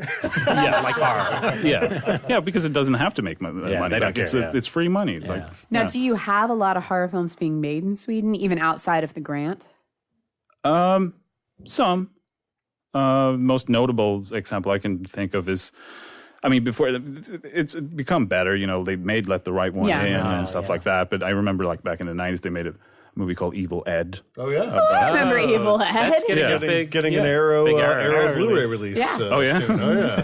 It was really funny because when they made their announcement last Friday, I saw Evil Ed and this cover art by Graham, the guy, UK guy. I forgot his name. Anyways, I was like, oh yeah, I totally forgot about that film. It was like unlocking a memory from my VHS days. That was blast. It's not a great movie, but it's fun VFX and stuff. Yeah, fun VFX, yeah. Hour of the Wolf's scary. That's the only Bergman film that's like straight horror. Oh, like that it's was actually really scary. trippy. No, that's like David Lynch's top 5 films, and you see it on all his stuff. It's like, ugh, you know. Yeah, I haven't seen all of Bergman's stuff. Oh, I've come seen, on. Like, seen Virgin Let Spring down. and I've seen all of Peter Jackson Jackson's, except I haven't. The Hobbit films I haven't.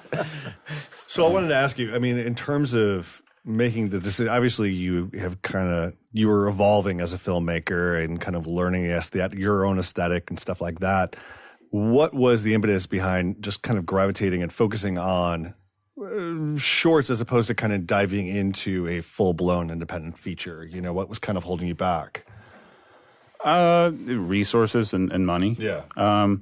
No, so in 2013, I took the help of my wife Lotta, who's an actress, and so it's like, hey, we're not getting money for this, but let's try and do a little something just in our apartment. So we did a little short first called Cam Closer, which is like about an iPhone that can see the future. Just a little 2-minute short. And I was like, yeah, that was fun. And I put it up on my YouTube channel where I had this sort of following for my animated comedy. It's like, oh, I wonder how this will be received. But people liked it. It's like, oh, you scared the shit out of me. I was like, oh, yeah, this is fun.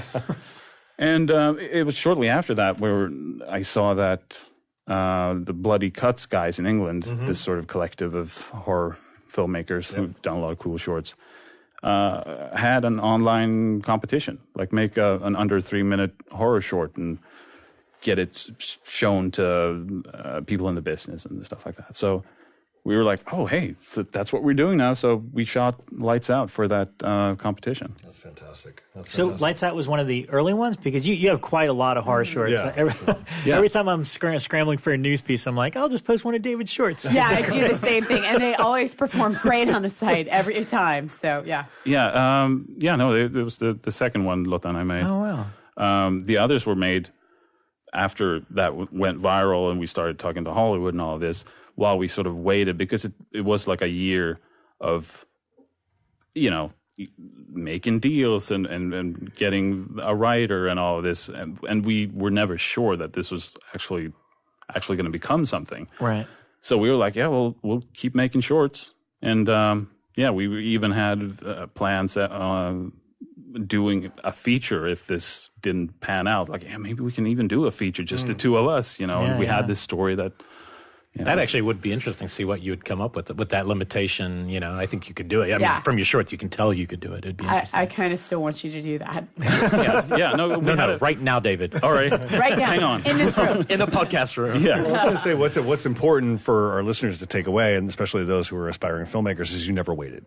You never sat back and said, you know what? Hollywood is calling. I'm going to get these deals made. You know what? I'm going to just kind of, you never let your filmmaking muscles atrophy in any way. You just kept moving forward. Yeah, and you can't trust it because you never know what's going to happen. Exactly, so you just have to keep going. Yeah. Now, the difference between you and obviously the story for Fedi's story are fairly similar, but his was like this literally overnight, right? He went to sleep, woke up, and he was, already a sensation. You were saying before the show it took a couple months. What was the time between finishing that film and posting it to it being noticed, and what was that process? So we posted it like on the last day of 2013 because that was like the deadline.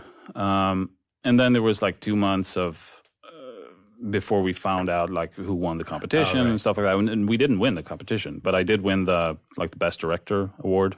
What won? Is it good? Where's that director listening to our show? I don't know. It was called Playtime, and and then it was in March of 2014 that I was browsing Reddit and I saw someone had linked to our movie. I was like, oh, that's cool. So I went to check the stats and it was like 8,000 views. I was like, oh, that's great. And then I refreshed and it was like 17,000. I was like, oh, and then a little later it was 70,000. It just kept going and going, and it went over 1 million. I was like, this is insane. And, we got contacted by media doing like interviews. Hey, you have a viral hit. How does it feel? And where did you get the idea? And then I was actually telling Lotta, I've heard that people can get representation in Hollywood from this. Like, they have managers and people in Hollywood watching like Vimeo for cool shorts and stuff. And it was like the day after I said that I had my first email from a management company over here. And then it just kept going, like studios and producers. And it was just insane that this little 2.5-minute short could get so much attention. Like I thought, like I had this whole plan of, okay, we'll make these little shorts. Maybe we'll get some money from the Swedish Film Institute to make a longer short. Maybe we can use that to, get a Swedish feature made, and maybe, that will get some attention in Hollywood. And we just skipped all of those steps, Did they reach out? Because I'm always curious. Like I always find in smaller countries where the person becomes big suddenly, then they're left grasping, hoping you'll come back. Did you ever get that? Like, hey, we wish you'd make a Swedish horror film. No, not yet. Not yet. No, but it was kind of funny because after that they had because of the success of that, they had like oh yeah, we're actually going to make little horror shorts now. It's like, oh, you fuckers, where were you when I wanted you to? You trailblazed. Yeah. Now, did you? Cool. I want to talk briefly about inspiration. I mean, were these the sort of things that you and your wife would sit down and just come up with ideas of like, it'd be scary if we just did this and this? Because the thing with horror shorts or comedy shorts that's interesting is, set up, laugh, set up, scare. Mm-hmm. Like there's not much regarding story. You're just trying to creatively get in and out. And I always remember, I used to work with Drew Daywalt on a lot of shorts, and he would always reference one of the scenes from The Haunting. He's like, if you take that one scene where she's just staring at the doorknob completely out of context, it's the scariest short you've ever seen. You don't need to know before or after. You just, the way that it's framed and set up and all that. So what were how did you guys come up with your ideas? Was it kind of brainstorming? And did you have any inkling? I mean, because all of them, I'm sure you thought, oh, this is cool, this is scary. Did you have any inkling that was the one, Lights Out was the one that was going to stand out? Because they're all pretty good. I remember posting the 14-second short. Yeah. And everyone, I was like, get scared in 14 seconds. And all the comments was like, yep, that did it. No, the one that's set in the storage locker with the I was sheets. just telling you about that before. That one terrified the crap out of me. I saw that one right around the same time as I saw Lights Out. And I would have thought that one would have been the one, because that one scared me. Yeah, it's funny because people have been saying like, hey, you should do a feature on Attic Panic. And it's like, there's just no story there really. Yeah, it's the But I've kind of borrowed stuff from that in Annabelle 2. And it's kind of funny as well because, we're recording the score now. And as a temp score, in one of the scenes, I used the Attic Panic score. And the composer I work with, Benjamin Wallfish, was like, oh, that's great. So he's actually done that, but with an orchestra now. So I was like, oh, shit. Like I got to hear that performed by an orchestra. Huh. Wow. But yeah, what you were saying, the great thing about shorts is that they can be just a scene or like a little scare or something, which is the big advantage, I think, because a lot of horror movies, they usually fall apart in like the third act. Yeah. Because then the characters know what they're dealing with, and like it has to turn into, a lot of times it turns more action-y, or like you lose a bit of the mystique and everything. And that's the big advantage of shorts, that you can just end it and it's still mysterious, and like you don't know what it was. And for us coming up with ideas, it was, just based on what we had. Like, okay, we have a person in an apartment. Like, what can we do here? And Lights Out in particular, it was like, like turning off the lights at home. It's like, and kind of looked like someone was standing in the shadows. So it's like, oh, what if there actually was someone there every time you turned the lights off? And the same thing, like we made a short called Coffer. And it was like, sitting in the apartment, like, oh, okay, what else could we do a short about? It's like, oh, we have that. That's pretty creepy. The coffer, or Attic Panic was like, all right, we've shot down in our basement. We've shot in our apartment.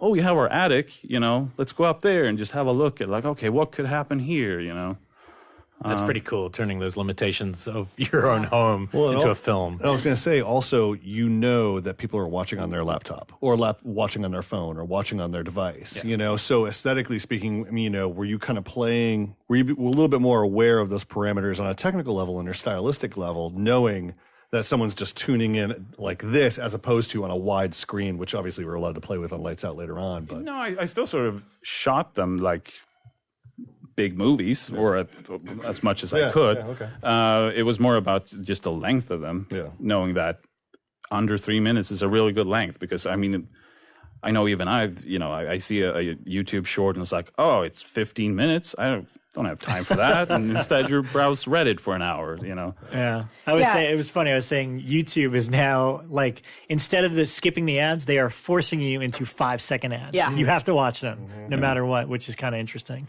But yeah, the online shorts have definitely, because we post so many on Blumhouse, I said I'm now like the Roger Corman with these, where I have very specific parameters of what I will post up on the site in shorts wise, because I know what will do well. Must be under 5 minutes. It must have a good jump scare or something that we can tease a cover image from.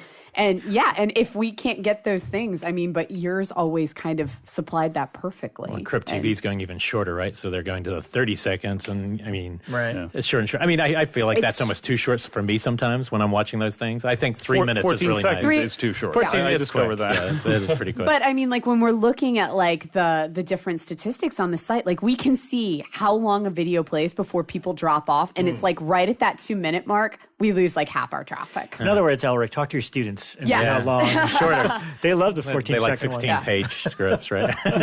I'm curious, when you were coming up with Lights Out, the short still, and with the creature, did you try to create any, I mean, because it sounds like you can just jump in like a scene.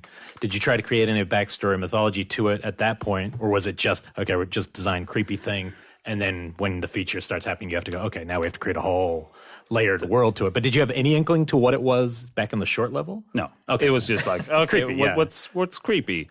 Which is why, we cheated the rules. Like the monster is sitting in the light by the bed at the end. Right. Because it makes for a better scare. Yeah. Why not? It's more unexpected. Yeah. I've never not seen that react just perfectly. It's almost like playing that great song you have that every time gets a great reaction. I've played it to lots of classes when I teach genre stuff for short filmmaking, and it's like the short I'd show for horror, and the same reaction every time. Strangely enough, none of them have ever seen it, and they're like, say 18, 17-year-olds. I'm always surprised. It's like it's fresh, but It's old now. I guess that's it. You're right. They've seen your feature probably, not the short. How long did it take from that period where you got the short out there, you started talking to people about representation, to actually making the movie? So it went viral in March of 2014. And then in March of 2015 is when we got, we were told like, yeah, the movie's actually happening. You need to get on a plane. But before that, though, in November of 2014, the producer flew us out here to meet with James Wan in the studio and Eric Heiser, the writer. So we were here for a week or two. But even then it was like, is this really going to happen? Or, but then in March it was like, yeah, it's happening. Get on a plane. So we just had to, my wife, Lotta, she had to quit her job. We just locked our apartment, got on a plane and landed here. And then the studio paid for a hotel for like a week. And then we had to find somewhere to live and what we could afford, because the movie wasn't technically greenlit. Everyone was like, yeah, it's actually happening. But it wasn't technically greenlit, so we weren't getting paid yet. Yeah. So we had no money. We had to borrow from everyone we knew. And when we first got here, the place we found on Airbnb was like a garage in Burbank, like half a garage, actually, with no windows or anything. And it happened super fast. But then all of a sudden we were in pre-production, then the movie was greenlit and we were shooting. Now, did you already you said you came and met with James and Eric, the screenwriter. So did they almost have like a package deal, and did you kind of know what the feature would be, or was that like the first discussion? Because it seems like if they assigned a writer to you, then he might have already had ideas, or how did that process happen? When I first started talking to people over here, I got in touch with another writer who wanted to do it and wanted to do a take on it. And but his idea was much bigger. Like there was several creatures, there was like this community, it was like a worldwide phenomenon kind of. And I was like, I mean, if I'm going to make this movie, I want to make something that I can handle, as a first-time filmmaker. And like no one's going to give me $50 million to make a movie as a first-time filmmaker. So I came up with a story that's basically the Lights Out story. Like, what if we do this instead? But that writer wasn't interested in that. But the producer I was talking to was like, I know this other writer named Eric Heiser, And I had actually read a script by him called Bird Box, which I loved and like wanted to make a movie out of. Because, once you get managers and agents, they start sending you scripts and stuff. Didn't get to make that, but then it was like, oh, Eric Heiser can write this movie? That's awesome. So it was Lawrence Gray, the producer, sort of put it all together, and he was like, we need a big name in horror to be a sort of a producer on it, so that the studio, someone who can actually talk to the studio, and so they don't just stick it off to VOD, or like they actually care about it. And he was saying, you need either James Wan or Guillermo del Toro. Right. So, and yeah, he got in touch with James Wan, who loved it and came on board as a producer. So, and because of him, it went to New Line because he has his relationship with New Line. So we were very lucky in how smooth everything went. Yeah, especially how fast. Talking about the really quick, just the writing process. Eric obviously also wrote Arrival, which which he's he's kind of a big deal now. But I mean, we talk about the process of working with Eric, and the kind of ideas that you brought to the table that he kind of helped strengthen the Lights Out idea, a little bit. What elements were yours? What elements were his? I'm just curious in terms of like how the creative process worked and how long that went on for. Well, I came up with a sort of initial story with these characters. So it's like a treatment that was like 15 pages, 17 pages, something like that. I actually uploaded it on Twitter for people to look at. Oh, that's cool. So basically he took that and went and wrote a script based on that. But and of course, James had thoughts on it, and there were various thoughts. But it was a very strange feeling to get that first draft from him and read something that was sort of based on this initial story that you'd written. Like, oh, this is really cool. And, oh, he did this instead here. And like, oh, this is, it was weird. And because it went so fast, there wasn't a lot of sort of development. It was just, we've written the script, we'll do a little tweaks and off we go. And visually, I mean, obviously you reading it for the first time as a filmmaker, did it kind of just set off all sorts of sparks in terms of how you were going to visually tackle it? Yeah, and I'd also made sort of a document early on, like before I came up with that story.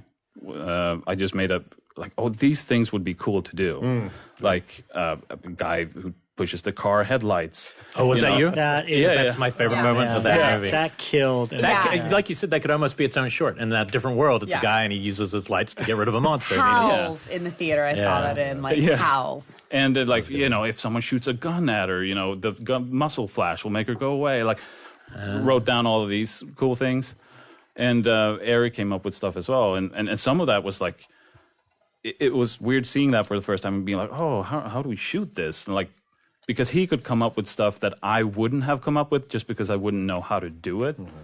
But, when someone else writes it, it sort of forces you to okay, we actually have to do it. So how could we do this? And it's a nice process. That's cool. What were some of your influences going into creating the mythology and backstory? Because one of the things that we talked about when the movie came out is, some people, it's funny, some people don't want an explanation for the monster. Some think there's too much explanation. Yeah. It depends which avenue you go. But when I watch it the second time, I'm like, you know what? This is no different than getting the Freddy Krueger backstory. Like to me, in terms of over explanation, where it's like, well, this is just what happened. It was like, this was a person got burned by the parents. That's that. And this is, her story, and she knew the mother and, died, and that's that. So I was just curious, were there influences like movies you grew up on that you're like, well, let's do this because that's.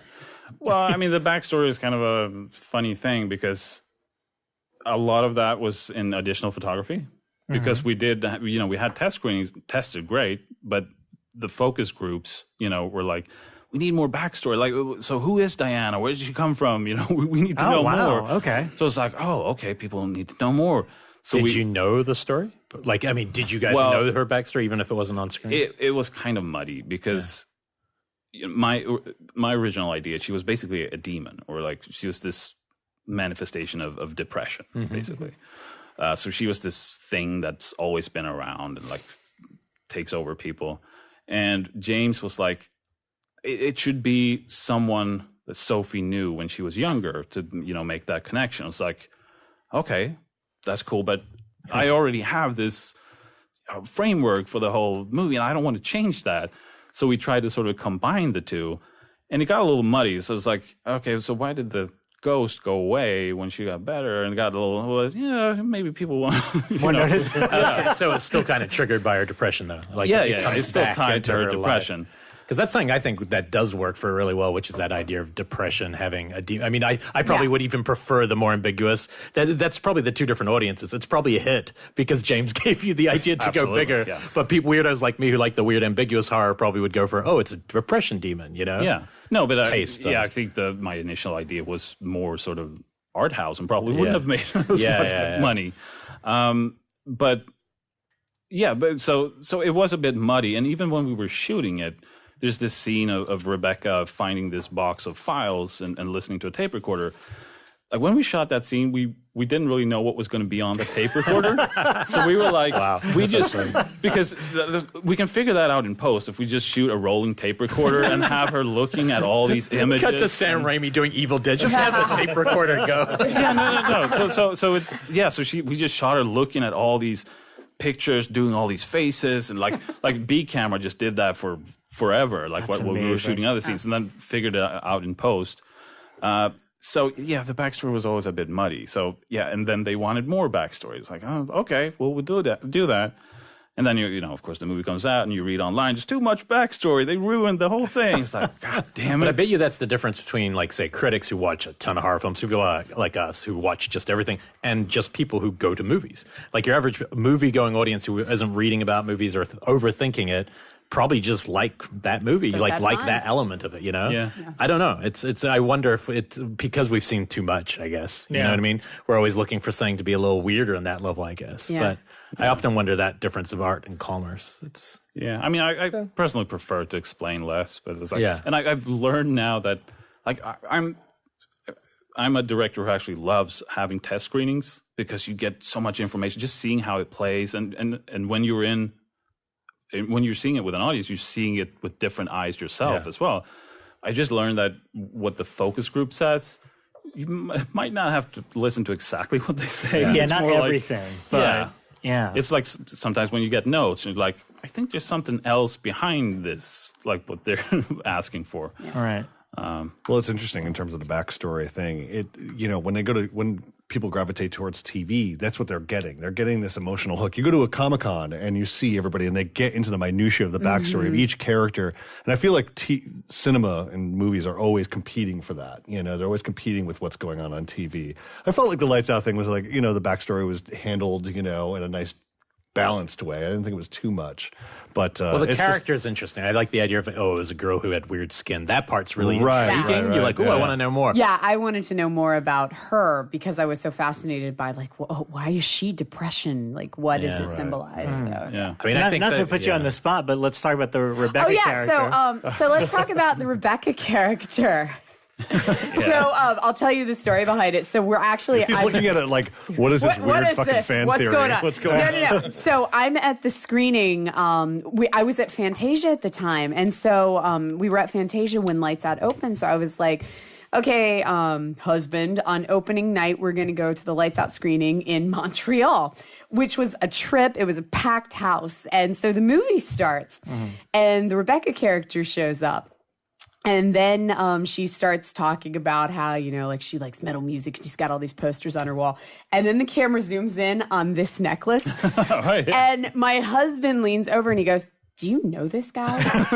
And I said, I think he listens to the show. And he goes, he's fucking stalking you, Bekah. And then it just, there were so many just, little nods throughout the whole thing that by the end he was like, he's stalking you, Bekah. He is. Well, Ryan was the boyfriend character. Yeah, and Ryan was the boyfriend character. The tattooist. I've worn this necklace, every day for, the past 5 years. Wait, is there any truth to this, or is this just I didn't believe it until I saw it the second time, and I'm like, that is kind of a coincidence. I've never seen that necklace when I've listened to the podcast. There you go. So. No, I mean, she's actually based on a real person, but a different person. I have a doppelganger. Yeah. No, but I did some documentary work back in Sweden, and there was this girl who was the subject of one of the documentaries who came from a very troubled background. She had very difficult relationship with her mom, and she had all these scars. You know, she was a cutter and everything, and she had very much that style. Listen to that kind of music and all that. And in this documentary, we see her go from, you know, when we first meet her, she always covers her arms, and then towards the end, she gets adopted by this foster family, and we see that now she's wearing these short sleeve dresses and have her scars visible, and like I'm not ashamed of this anymore. So it was like that. It was like, oh, that's a great sort of character journey. Like, I want to do something like that. In other words, he was stalking. Yes. And this is called an excuse. But it's a good excuse. Yeah, it was not bad. In the sequel, when the thing starts following the son when he hits 13 in puberty, and it's like a bullying teen film.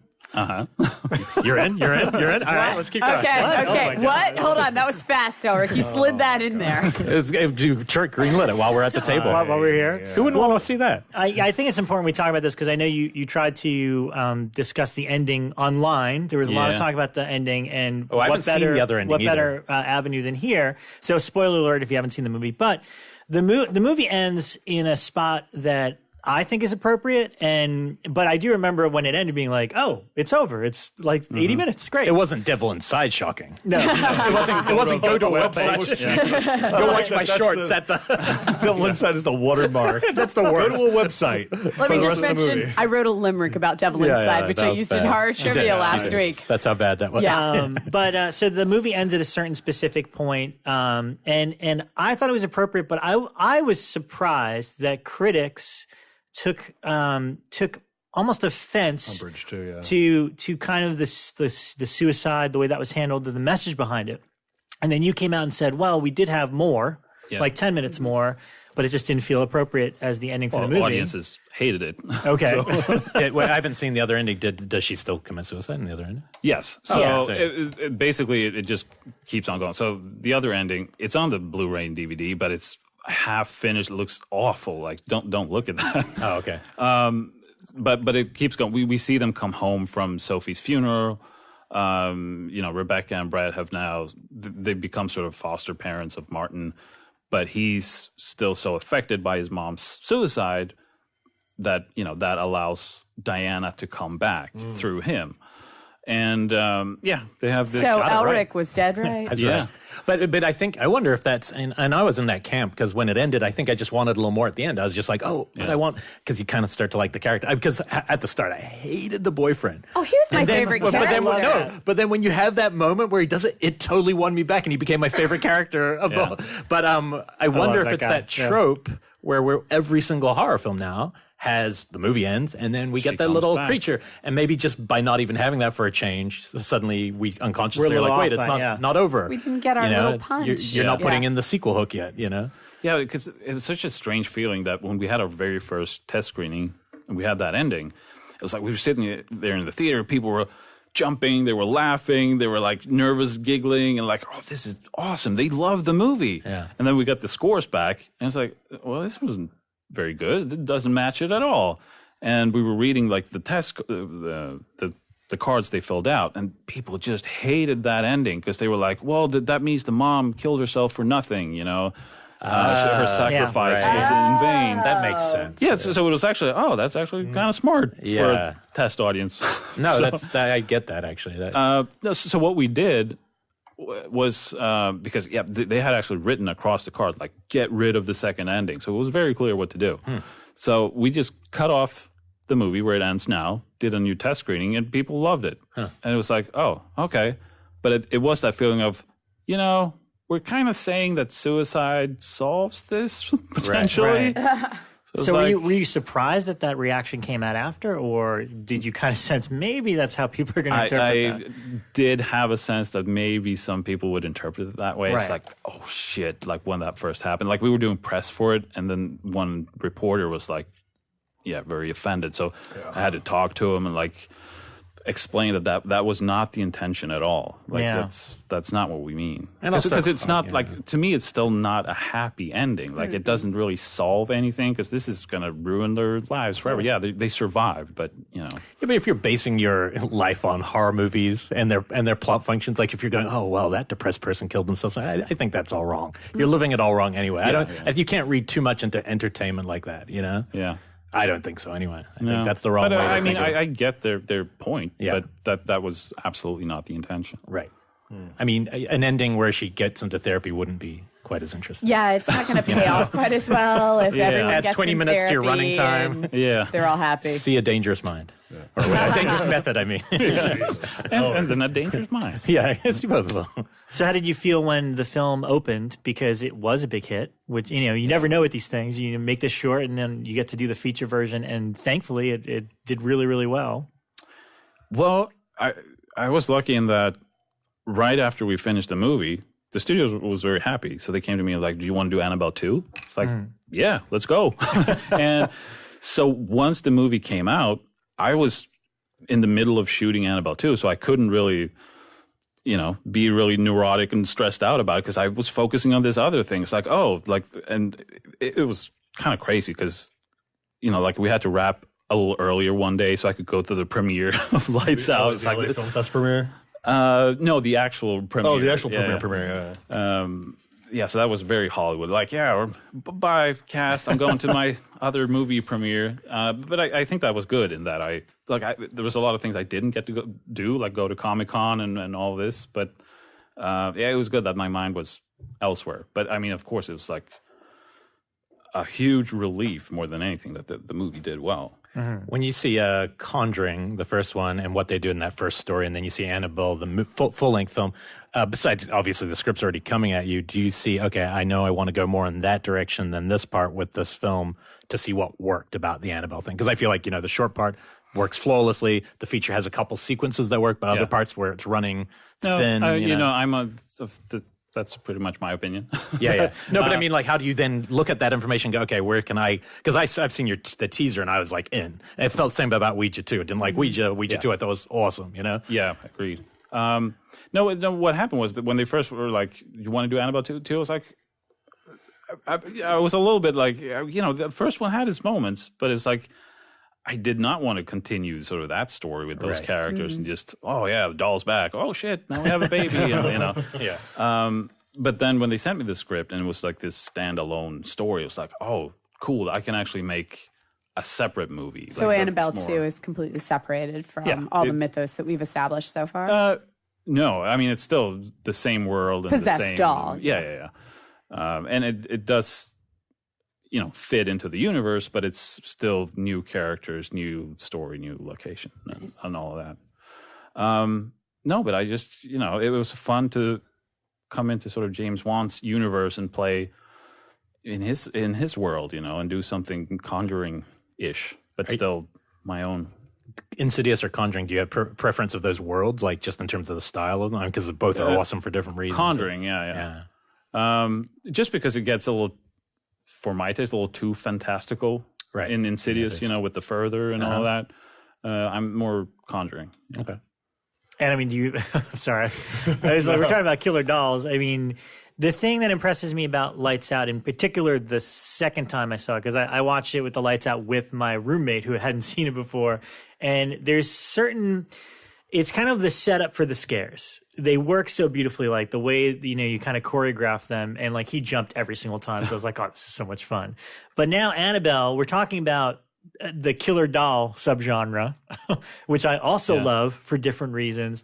So what do you bring to that, or what do you think are the most successful versions? I mean, you mentioned Chucky at the top of the show, and I love Trilogy of Terror. So, I mean, is it a focus on that style of horror? Like, all right, how do we... No, I mean, you can't really have her move. Right. I mean, not directly. Like we have, in a way, we make her move, but you don't see her. Like it's hard to explain. But yeah, the problem with her is like if she's just running around with a knife, it becomes kind of silly. Right. Like Chucky is fun, save that but for part kind of 4. silly. Yeah. No, so it's kind of hard because you have to sort of work around it. But the way I see it is that she's this portal sort of, or this sort of where evil comes through her, and then you have all these things sort of happening around her, but she's this presence. So it was a challenge, but a fun challenge. Well, I was going to say, moving from Lights Out into this film, how did Lights Out help inform either stylistically or, just your own filmmaking abilities, switching things up and letting you kind of expand and grow a little bit? Well, first of all, this time I knew what I was getting myself into. Because, I mean, on Lights Out, I'd never been on a film set before. And, like, I had to come here and, you know, and I had hardly even worked with people. Because I, you know, on shorts and animation, you know, I did my own music and all this and, like, hardly even directed people. And now all of a sudden I had to actually tell other people what to do. And it just got so overwhelming. Like, a week or two into shooting Lights Out, I got super depressed. Like, suicidal. Like, I came home to, you know, the garage in Burbank and Lotta, and I just started crying, you know, one evening after a 15-hour shoot, because it was just, it was so overwhelming, and all this pressure of, holy shit, this is my shot at Hollywood, you know, if I screw this up, it's over. And it was just, you know, there was some friction on the set with some of the crew, and it was just so much. But I learned a lot of things that, you know, I don't have to worry about certain things on Annabelle 2. So it was such a better experience. It was just more relaxing. I knew that if we don't get this shot today, we can get it another day. And we can even ask the studio for an extra day. And, you know, and you have, you know, they always do additional photography. So you have second chances if something doesn't quite work. And it was just such a better experience, just because I'd learned how it works here and yeah, what you can do. Nice. Did you feel like you won the crew over during Lights Out? I mean, you know, because you're kind of thrown into the fray. Yeah. Was it difficult in that sense, like just getting comfortable with new people that you've never worked with before? And yeah, did they improve after that day that you cried it out?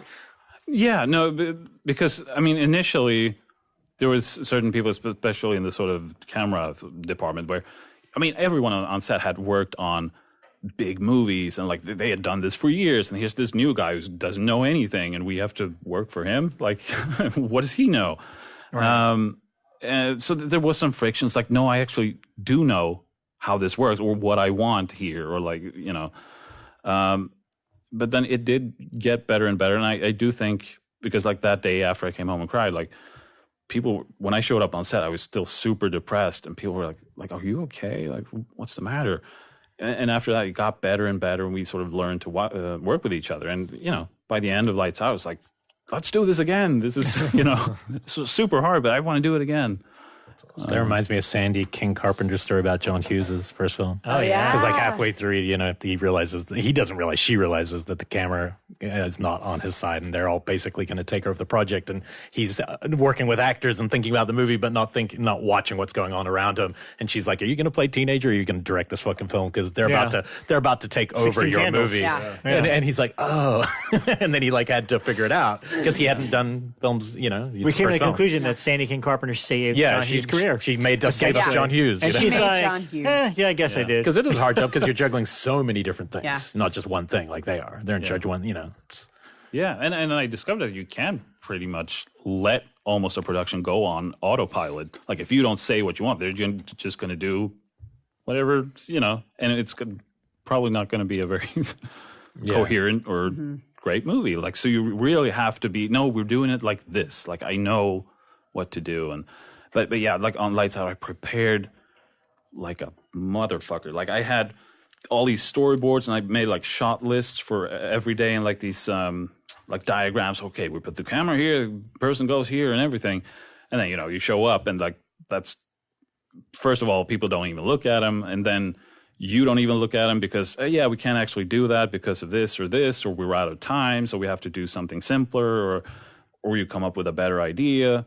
So, you know, on Annabelle 2, it's like, you know what? I'm not doing all of that. We're just going to figure it out.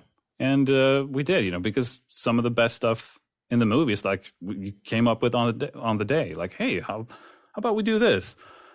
Which, you know, gets some departments in a panic, like effects, like, hey, I want to do this and blow this up. It's like, oh, okay. And they have to go away for a few minutes. Like, yeah, I think we can do it.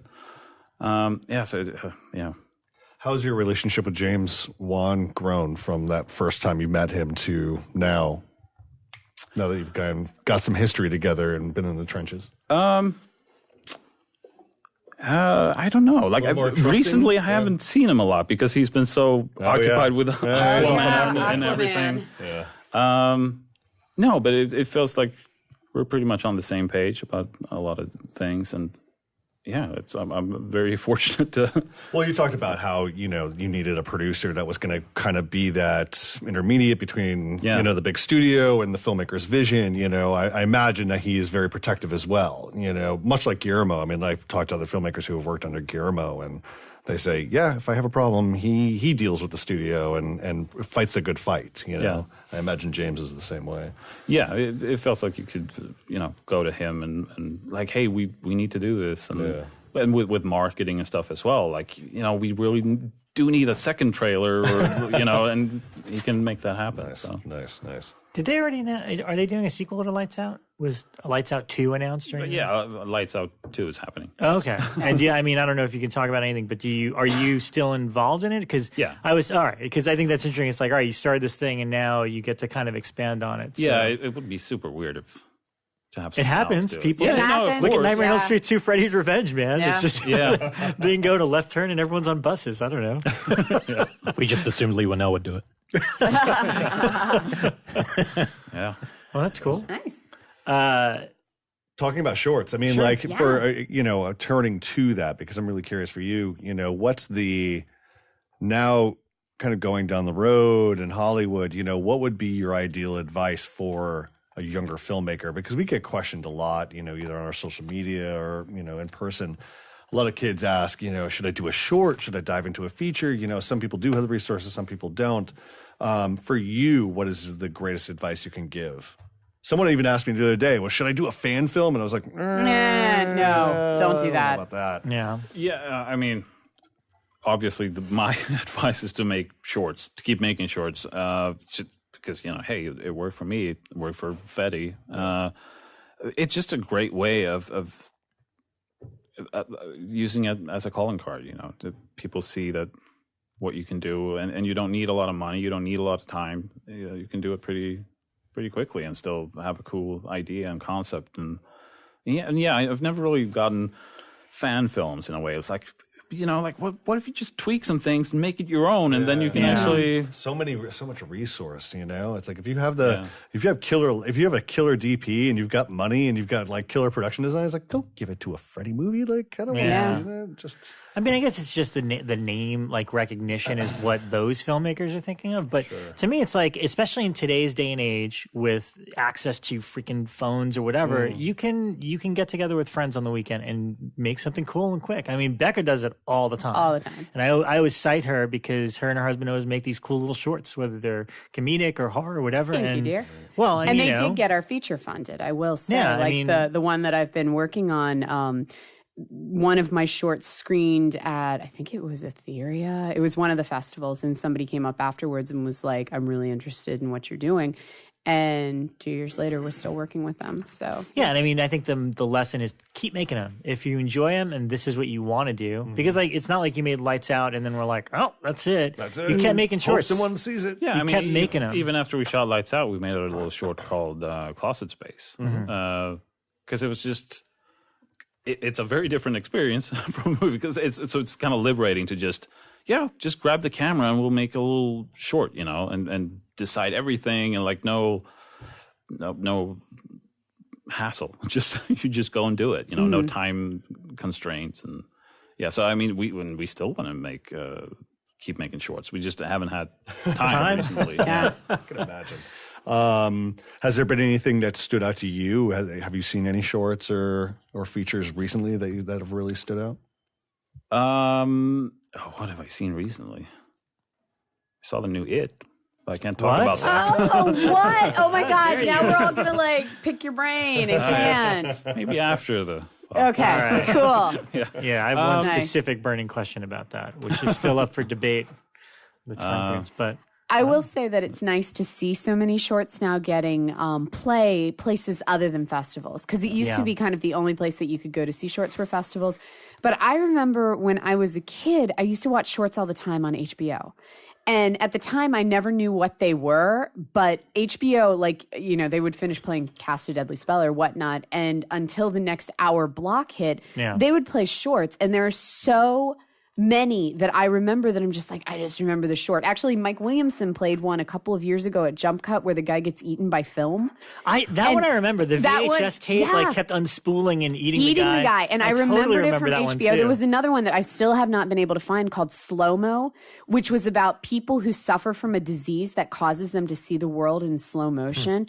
And the filming was fucking unbelievable. Someone on just that. got a camera that could do slow-mo. Yeah, I know. That's probably it, because it would it was stop motion too, because you would see like the world moving around them, and it was moving speed, but then they were moving in slow motion, and it was about him falling in.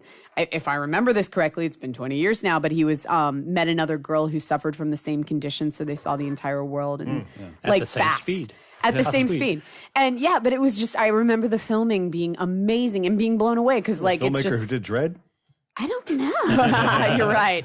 No, but it was just like, I loved those moments of, something just finished playing. I'm not moving off the couch. Holy shit, what's this that started? And 10 minutes later, I was like blown away by what I just seen. I like what you bring up. Well, I mean, the kids, they don't care where they're watching it. It's not even a conscious thing because they're born with all this technology. For me, I'm still, I've really liked recently that Shudder had been curating a couple. And I also think if you put it before a feature, I'd watch shorts all the time. Yep. But when I go to a site to go look at shorts, I never do that. And I never, I don't actively seek them out in that way, but when I saw that there was 3 shorts on Shudder, I watched all 3 of them. So if there's a separate channel, so I do think for some people, that might certainly seem more traditional.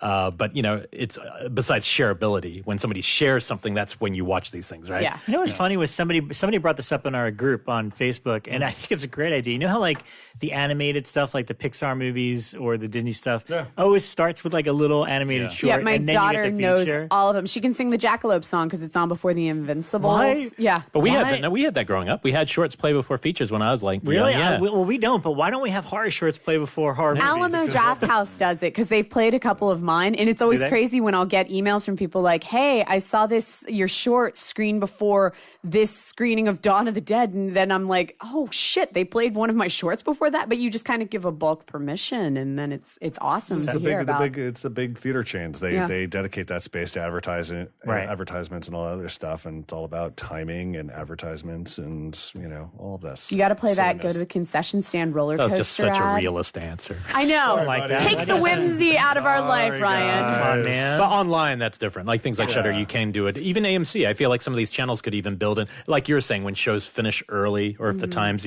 just filling space. But I don't know. I just think we'd reach a lot, more eyeballs. But what worries me is that the online market is so fickle. Where exactly, I'm my own worst enemy here. Where I said, I will only take shorts for the site that are under 5 minutes and have a specific still I can tease out. I question if something that's say 15 minutes long is going to survive in an online market. Like, is it going to get the same kind of attention no matter how good it is? Those seem to be like festival. Like, if you're in a theater already right before film and you get to see a 15-minute film on the big screen, I'm a little more into it. Yeah. Or just the festival, shorts blocks. Like Sundance does that. Sundance does a daytime block for the non-genre stuff, a midnight block for, the kind of weirder stuff. I saw this really great short this year called Dawn of the Deaf, which was it's a kind of like a zombie apocalypse, but I forgot how it afflicted the deaf, but it got really nasty. There's a nasty little button at the end, and I was like, ooh, that just got mean, man. But it's a lot of fun. It's a lot of fun. Well, I want to pose this question to everybody, including David, regarding shorts, because I've been thinking about this a lot because of anthologies and short films and all that. The one thing that I don't want to say it bothers me, but what will take me out is I kind of hate ambiguous endings. You know what I mean? Like, and that's the thing. I've watched a lot of the shorts that are on Shudder, and some are cool, but like they start to set up a story, and it's like cool and artsy, and then it's over, and I get no payoff. And I don't know if this is because I grew up in the age of Tales from the Crypt, where I just like a conclusion of some sort. You don't have to answer everything. It doesn't even have to be a twist. But, even when you're doing something as short as some of your things, it's like you're setting up something, scare. That is a complete thought. Does that make sense? So it's like if you're going to set up some cool little world or whatever, I kind of want a punchline of some sort. I want this, I meet two characters. You want closure. So, I want closure. Yeah. Exactly. I understand what you're saying because I saw, and I think that it's a contemporary trend. I saw this happen after This Year's a Theory, and I saw it again at Fantasia. And I think I actually addressed it on the show, how there'd been a change in some of the shorts where the shorts that I'd been making for the past couple of years and things like Lights Out, it was all about the 1-2 punch. Yeah. Here's the setup, here's my build-up, here's my punch, and we're out. We're done.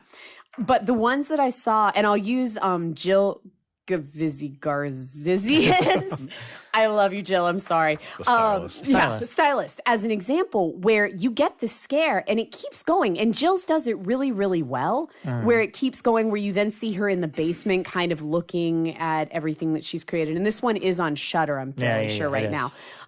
But it's kind of like, had I seen that short 5 years ago, I felt like it would have ended as soon as you found out what the sinister twist was. But instead, it keeps going into more of kind of a psychological area for just a little bit longer, but it's enough that it kind of changes the tone of the entire thing. It's not a 1-2 punch anymore. Right. And that film is too long to be a viral thing. I don't that's a festival It's short. a festival It's done short. well at festivals, playing good at Shudder.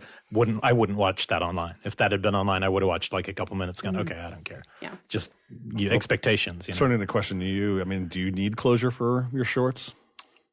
No. No. I kind of like the sort of open-endedness, like the closet space short we girl did. falling into your armoire or whatever that thing we were talking about, the coffre or whatever. The coffer, yeah. She's falling, we don't know how far she falls and we don't know what's coming up. Yeah. And then it cuts to black. Yeah. But I do think it might still be closure in the way you're talking about it because it's still, you still got your scare. Yeah, you got, there's the something. payoff. You don't have to, you don't have to explain it. It's just, I'm seeing it a lot, whether it's in anthologies or in shorts where they set up a cool idea just to be cool. And that's it. It's ambiguous. And it's like, well, what did you think it meant? And I was like, I don't give a shit. It's 5 minutes. I just want you to set something up. It's like telling a joke and then being like, what do you think the punchline should be? It's like, I don't know. You're supposed to make me laugh, not me. Yeah. Well, so that's my feeling on it anyway. Filmmakers, satisfy Rob. Yeah, conclusion, baby. Give something satisfying. I will say that shorts for me, especially when I'm at a festival, it's rare that I start a film and can immediately, like a feature film, and can immediately be like, oh, this is from this country. But with shorts, you can always tell because the international shorts have budgets and everything that's because they're all parts of grants and lotteries and charities. And then the ones that are made here in the States are always like, one location. Well, you get these film school films here that people put $30,000-$40,000 of their own in other countries. Yeah, they have grants. It's a big difference. There was one I saw this year called Genghis Khan on the Moon. It's like a 20-minute short. It's like, it's huge. It's bigger scale than most features I've seen. And it's beautifully shot, but it's massive. And for what? Like, because then you watch what you're doing with just, your wife and a camera, and you can still, you're getting the same, it's still production value. People, I think good filmmaking's production value, weirdly enough. Like, you can be in a stripped down apartment with nothing in it and just a couple dolls every time you open your closet, and it feels like production value. Yeah. That word is, I think that word, people think it means that we're looking for Ginger Roger, Fred Astaire. We don't, it's. I'm curious, is there a short that you abandoned or something that got tucked away and hasn't seen the light of day online? Finished, you mean? Yeah. Not horror. Okay. No, I did like an animated little short that was very personal, very sort of revealing. Yeah. And I showed that to my wife, and she was like, "Don't put this up online," because it's like, oh, okay. So yeah. But you did it, and you got it out of your system. You made it for yourself. I was like, yeah, this is funny. And then I showed it to her, and she was like, don't do that. So okay. Yeah. Wow. What about anthologies? I mean, did you ever consider, I might have gone a route of making my shorts into a bigger story and connected the universe? Like, did you see Southbound by chance? Yes. How the short, they're each individual shorts, but each one had that little bleed into the next one. Never really. Hasn't come out. No, because it's like, I didn't want to, or we didn't want to stick to like a theme or anything. Just whatever we want to come up with, So they could be whatever, but they're still pretty similar, really, So can we talk a little bit about what's next, or how much can you reveal? Annabelle 2 is when, in August? Yeah. because Okay. Alien And did it get Covenant its took our date. Did it officially get its R rating? Yeah. I read this week. Yeah. Nice. Congratulations. All right. Yeah. That. We're looking forward to that. Yeah. Are you sticking to horror for the most part? Would you like to, or do you want to expand out of this? Well, like, I love horror. Yeah. Want to keep making horror, but at the same time, things are going quite well right now. Like, I'm on a bit of a roll. Right. So, like, the studio's very happy with how Annabelle 2 turned out. So it's like now I'm talking about making bigger things, which I'm kind of the mind, like, yeah, I want to see how far You could push this. how far I can push this, Yeah. you know. And the thing is, you know, horror movies has a certain limit to what the studio will spend on. Right. But, you know, I've always loved, like, sci-fi and action-y stuff as well. So to me, it's like, yeah, I'm going to see how far they'll let me take this. And because I can always go the other way, like make smaller stuff. Right. So did you grow up reading Batman? Because I heard there's an opening. Yeah. There's an opening for the Batman franchise. Yeah, I mean, you know what? I just forgive my naivety, but when you are in talks to do something like you currently are, because I don't know if you get in trouble, what does that even mean? You know what I mean? Like, I don't understand when people attach a name to a specific property. Does that mean it's still it might not happen sort of deal, or I think it can mean a lot of things. okay? Yeah. How about we ask Ryan that? Because he can answer that. Ryan, what does Without that getting in mean when trouble. somebody's in Same talks? answer. Really? All right. No, but I think it can really mean a lot. It can mean that it's very initial conversations. It can mean that it's already a done deal, but just people don't know about it yet. Who so. releases that as a story then? Like, you know, when it puts your don't name know. in Yeah, that. we're curious. No, but who puts that into the world? How does the internet work? Like, do you go home and call a publicist and go, hey, just so you know, I'm in talks? Or, I mean, where is that leaking from? I always wonder. You have no idea? I don't know. I think when it's actors and stuff, it's often people, their reps or something. Yeah, it's Because it was on Annabelle 2, it was kind of funny because I met Stephanie Sigmund. Like, she was, you know, I saw her audition tape. It was like, yeah, she's great. Let's get her. And then I met her, and 5 minutes after, I see on Deadline, Stephanie Sigmund is in Annabelle 2. It's like, I just met her. Like, how does that work? Deadline's camped out right outside your office. Yeah. They're just like, oh. I always wondered Did you if it sign was, off on her in that meeting though? Like, or I mean, we were already sort of signed off on her, but I hadn't you. met her yet. Right. So, That's so interesting. You know. I just wondered if it was kind of, I remember when Trump was running, he would float those ideas and people were speculating that he would say these things to see how, if they were popular, he didn't really give a shit either way. And I wonder if that's the same thing with that. It's like, oh, if so-and-so's directing this thing and if it gets lots of buzz, okay, that was a good choice. If it doesn't, he's not doing that anymore. It's just like, let's test the market a little, you know? Yeah, no, but it seems pretty accurate a lot of the time. All right. I'm going to take that as a hard things. yes. Well, whatever it is, we're excited Whatever for you. your talks for, we're excited about. And I look forward to Lights Out 2, Annabelle 2, and whatever else you got. I mean, it's, again, your story is amazing and it's super cool. And we're so glad to have you in here for a little bit. Finally. Finally. Yeah, Yes. I'm glad to be here because I've been like listening to you guys back home in Sweden, out on my walks, you know, being depressed that nothing's happening, you know. And I'm sure there's people listening now, like, who wants to make movies and like nothing's happening. But yeah, Anything's possible. Yeah, keep making movies. And yeah, you know. Was there a guest that you heard on our previous show that whose story kind of inspired you at all? Or because I like hearing that from a lot of people. Like, oh, I heard that episode. Now I have a new outlook on filmmaking or what I want to do, or I'm inspired to do. Or a hero you might have had that we had, like a Stuart Gordon's in here, and you're like, oh, I always loved that guy's films. Yeah, I mean, as far as sort of role models in career-wise, Andy Muschietti wasn't on this show, right? I don't think. No. But yeah, he has always been like, because he went from Mama the short to Mama the feature. Oh, yeah. And I was like, how does that happen? Like, I want to know how that happened. And then pretty much the same thing. Like, he had Guillermo del Toro produce it, and I had James Wan, and like, Yeah, I mean, that's how James got his start with the soft shorts. Oh, yeah. Yeah. I saw. So very cool. All right, David, thank you so much for coming here, giving us your time. for having me. Look forward to everything you got coming up. We'll see you guys next week.